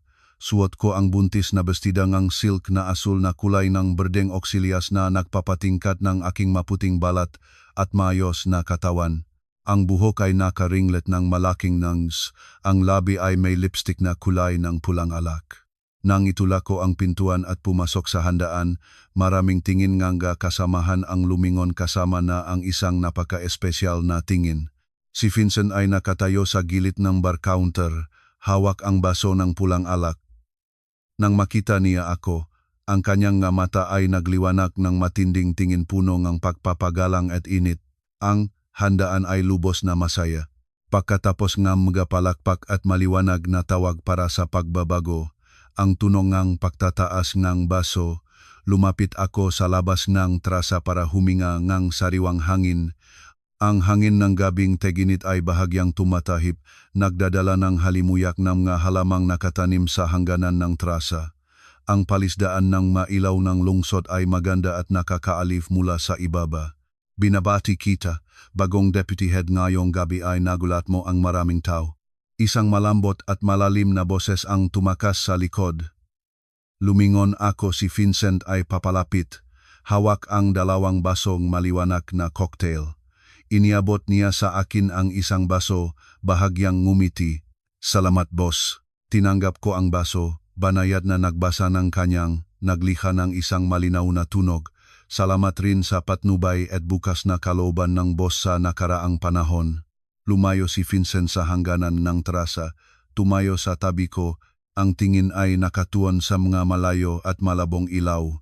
Hindi ko nakatulong ng marami kaysa sa iyong sariling pagsisikap, Marichel. Nakapag-review na ako nga malumang file at proyekto mo mula ilang taon na ang nakaraan. Ikaw ay napaka-talented. Tanging dati ay tila may itim na ulap na sumasaklaw sa iyong kumpiyansa at liwanag. Ngunit ngayon ang itim na ulap ay nawala na. Ikaw ay sumisinag sa pinakamagandang paraan. Ang salita ni Vincent ay tumamang eksakto sa kailaliman ng aking puso. Hindi niya alam ang aking nakaraang pag-iyak. Hindi niya alam ang tungkol sa malamig na hapagkainan, ang kahinaan ni Emerson o hambok na ugaling dating pamilyang asawa. Ngunit sa pamamagitan ng isang hindi kapanipaniwalang empatiya, nakilala niya ang pagbabago sa loob ng tao ko. Ang aking puso pagkatapos ng higit sa kalahating taon ng pagkulong at pagkayelo ay biglang umiilog ng isang kumpas. Isang malambot at malinis na paktibok tulad ng ambon ng umaga na nahulog sa anyong lawa. Yumuong ako at tiningnan ang basong alak na kumikislap sa aking kamay, ngumiti ng maluwag at malaya. Ang ulap na iyon ay mga maling pagpili sa nakaraan, boss. Ngunit natuto na akong bitawan para makasulong. Lumingon si Vincent sa akin, ang distansya sa pagitan namin ay bumaba sa ilalim ng kumikinang na lamparang restauran. Ang kanyang nga mata ay tumingin sa akin ng may malalim, tapat at seryosong damdamin. Hindi nang may pagmamadali, hindi nang may bigla malambot ang boses ngunit matibay ang pagkasabi. Kaya ngayon na maliwanag na ang langit, handa ka na bang may isang lalaki na samahan ka sa pagmasid ng magagandang araw? Isang taong sapat na panahon para pahalagahan ang iyong halaga, sapat na kalooban para pakinggan ka, at sapat na pasensya para hintayin kang muling magbukas ng puso. Bahagya na nanjinginig ang aking kamay. Tiningnan ko ng tuwid ang mga mata ni Vincent. Walang kahambugan, walang mga maling pangakong puno ngang salita, tanging ang katapatan ng buong kalooban ng isang lalaking may karanasan na sa buhay. Ang kutob ngang isang babaeng nakaranas ng pihati ay nagsasabi sa akin ito ang ligtas na daungan na palagi ko nang hinahangad. Hindi ako agad sumagot. Ngumiti lang ako ng banayad, ang mga mata ay nakikislap ngang totoong kagalakan na maliwanag tulad ng isang bulaklak na kararating lang mula sa tuyo at tuyot na lupa para lumakad sa ilalim ngang sikat ng araw. Ang hangin ng gabi ay nagdadala ng banayad na halimuya ng gumamela at sampagwita na nakatanim sa hangganan. Nakatayo sa tabi ng mainit na lalaking ito, tinitingnan ang malawak at bukas na lungsod. Lihim akong nagpapasalamat sa sarili ko para sa gabing taglagas na iyon ay naglakasloob akong hawakan ang maleta at lumabas sa nakalawang rehas. Ang bagyo at dilim ay lumayo na, nagbibigay daan sa isang bagong abot-tanaw na maliwanag at punong araw. Ang babae, kapag naglakasloob na bitawan ang mga bagay na nakakaratsyon, darating ang araw na mamumukatkat ang kanyang bulaklak.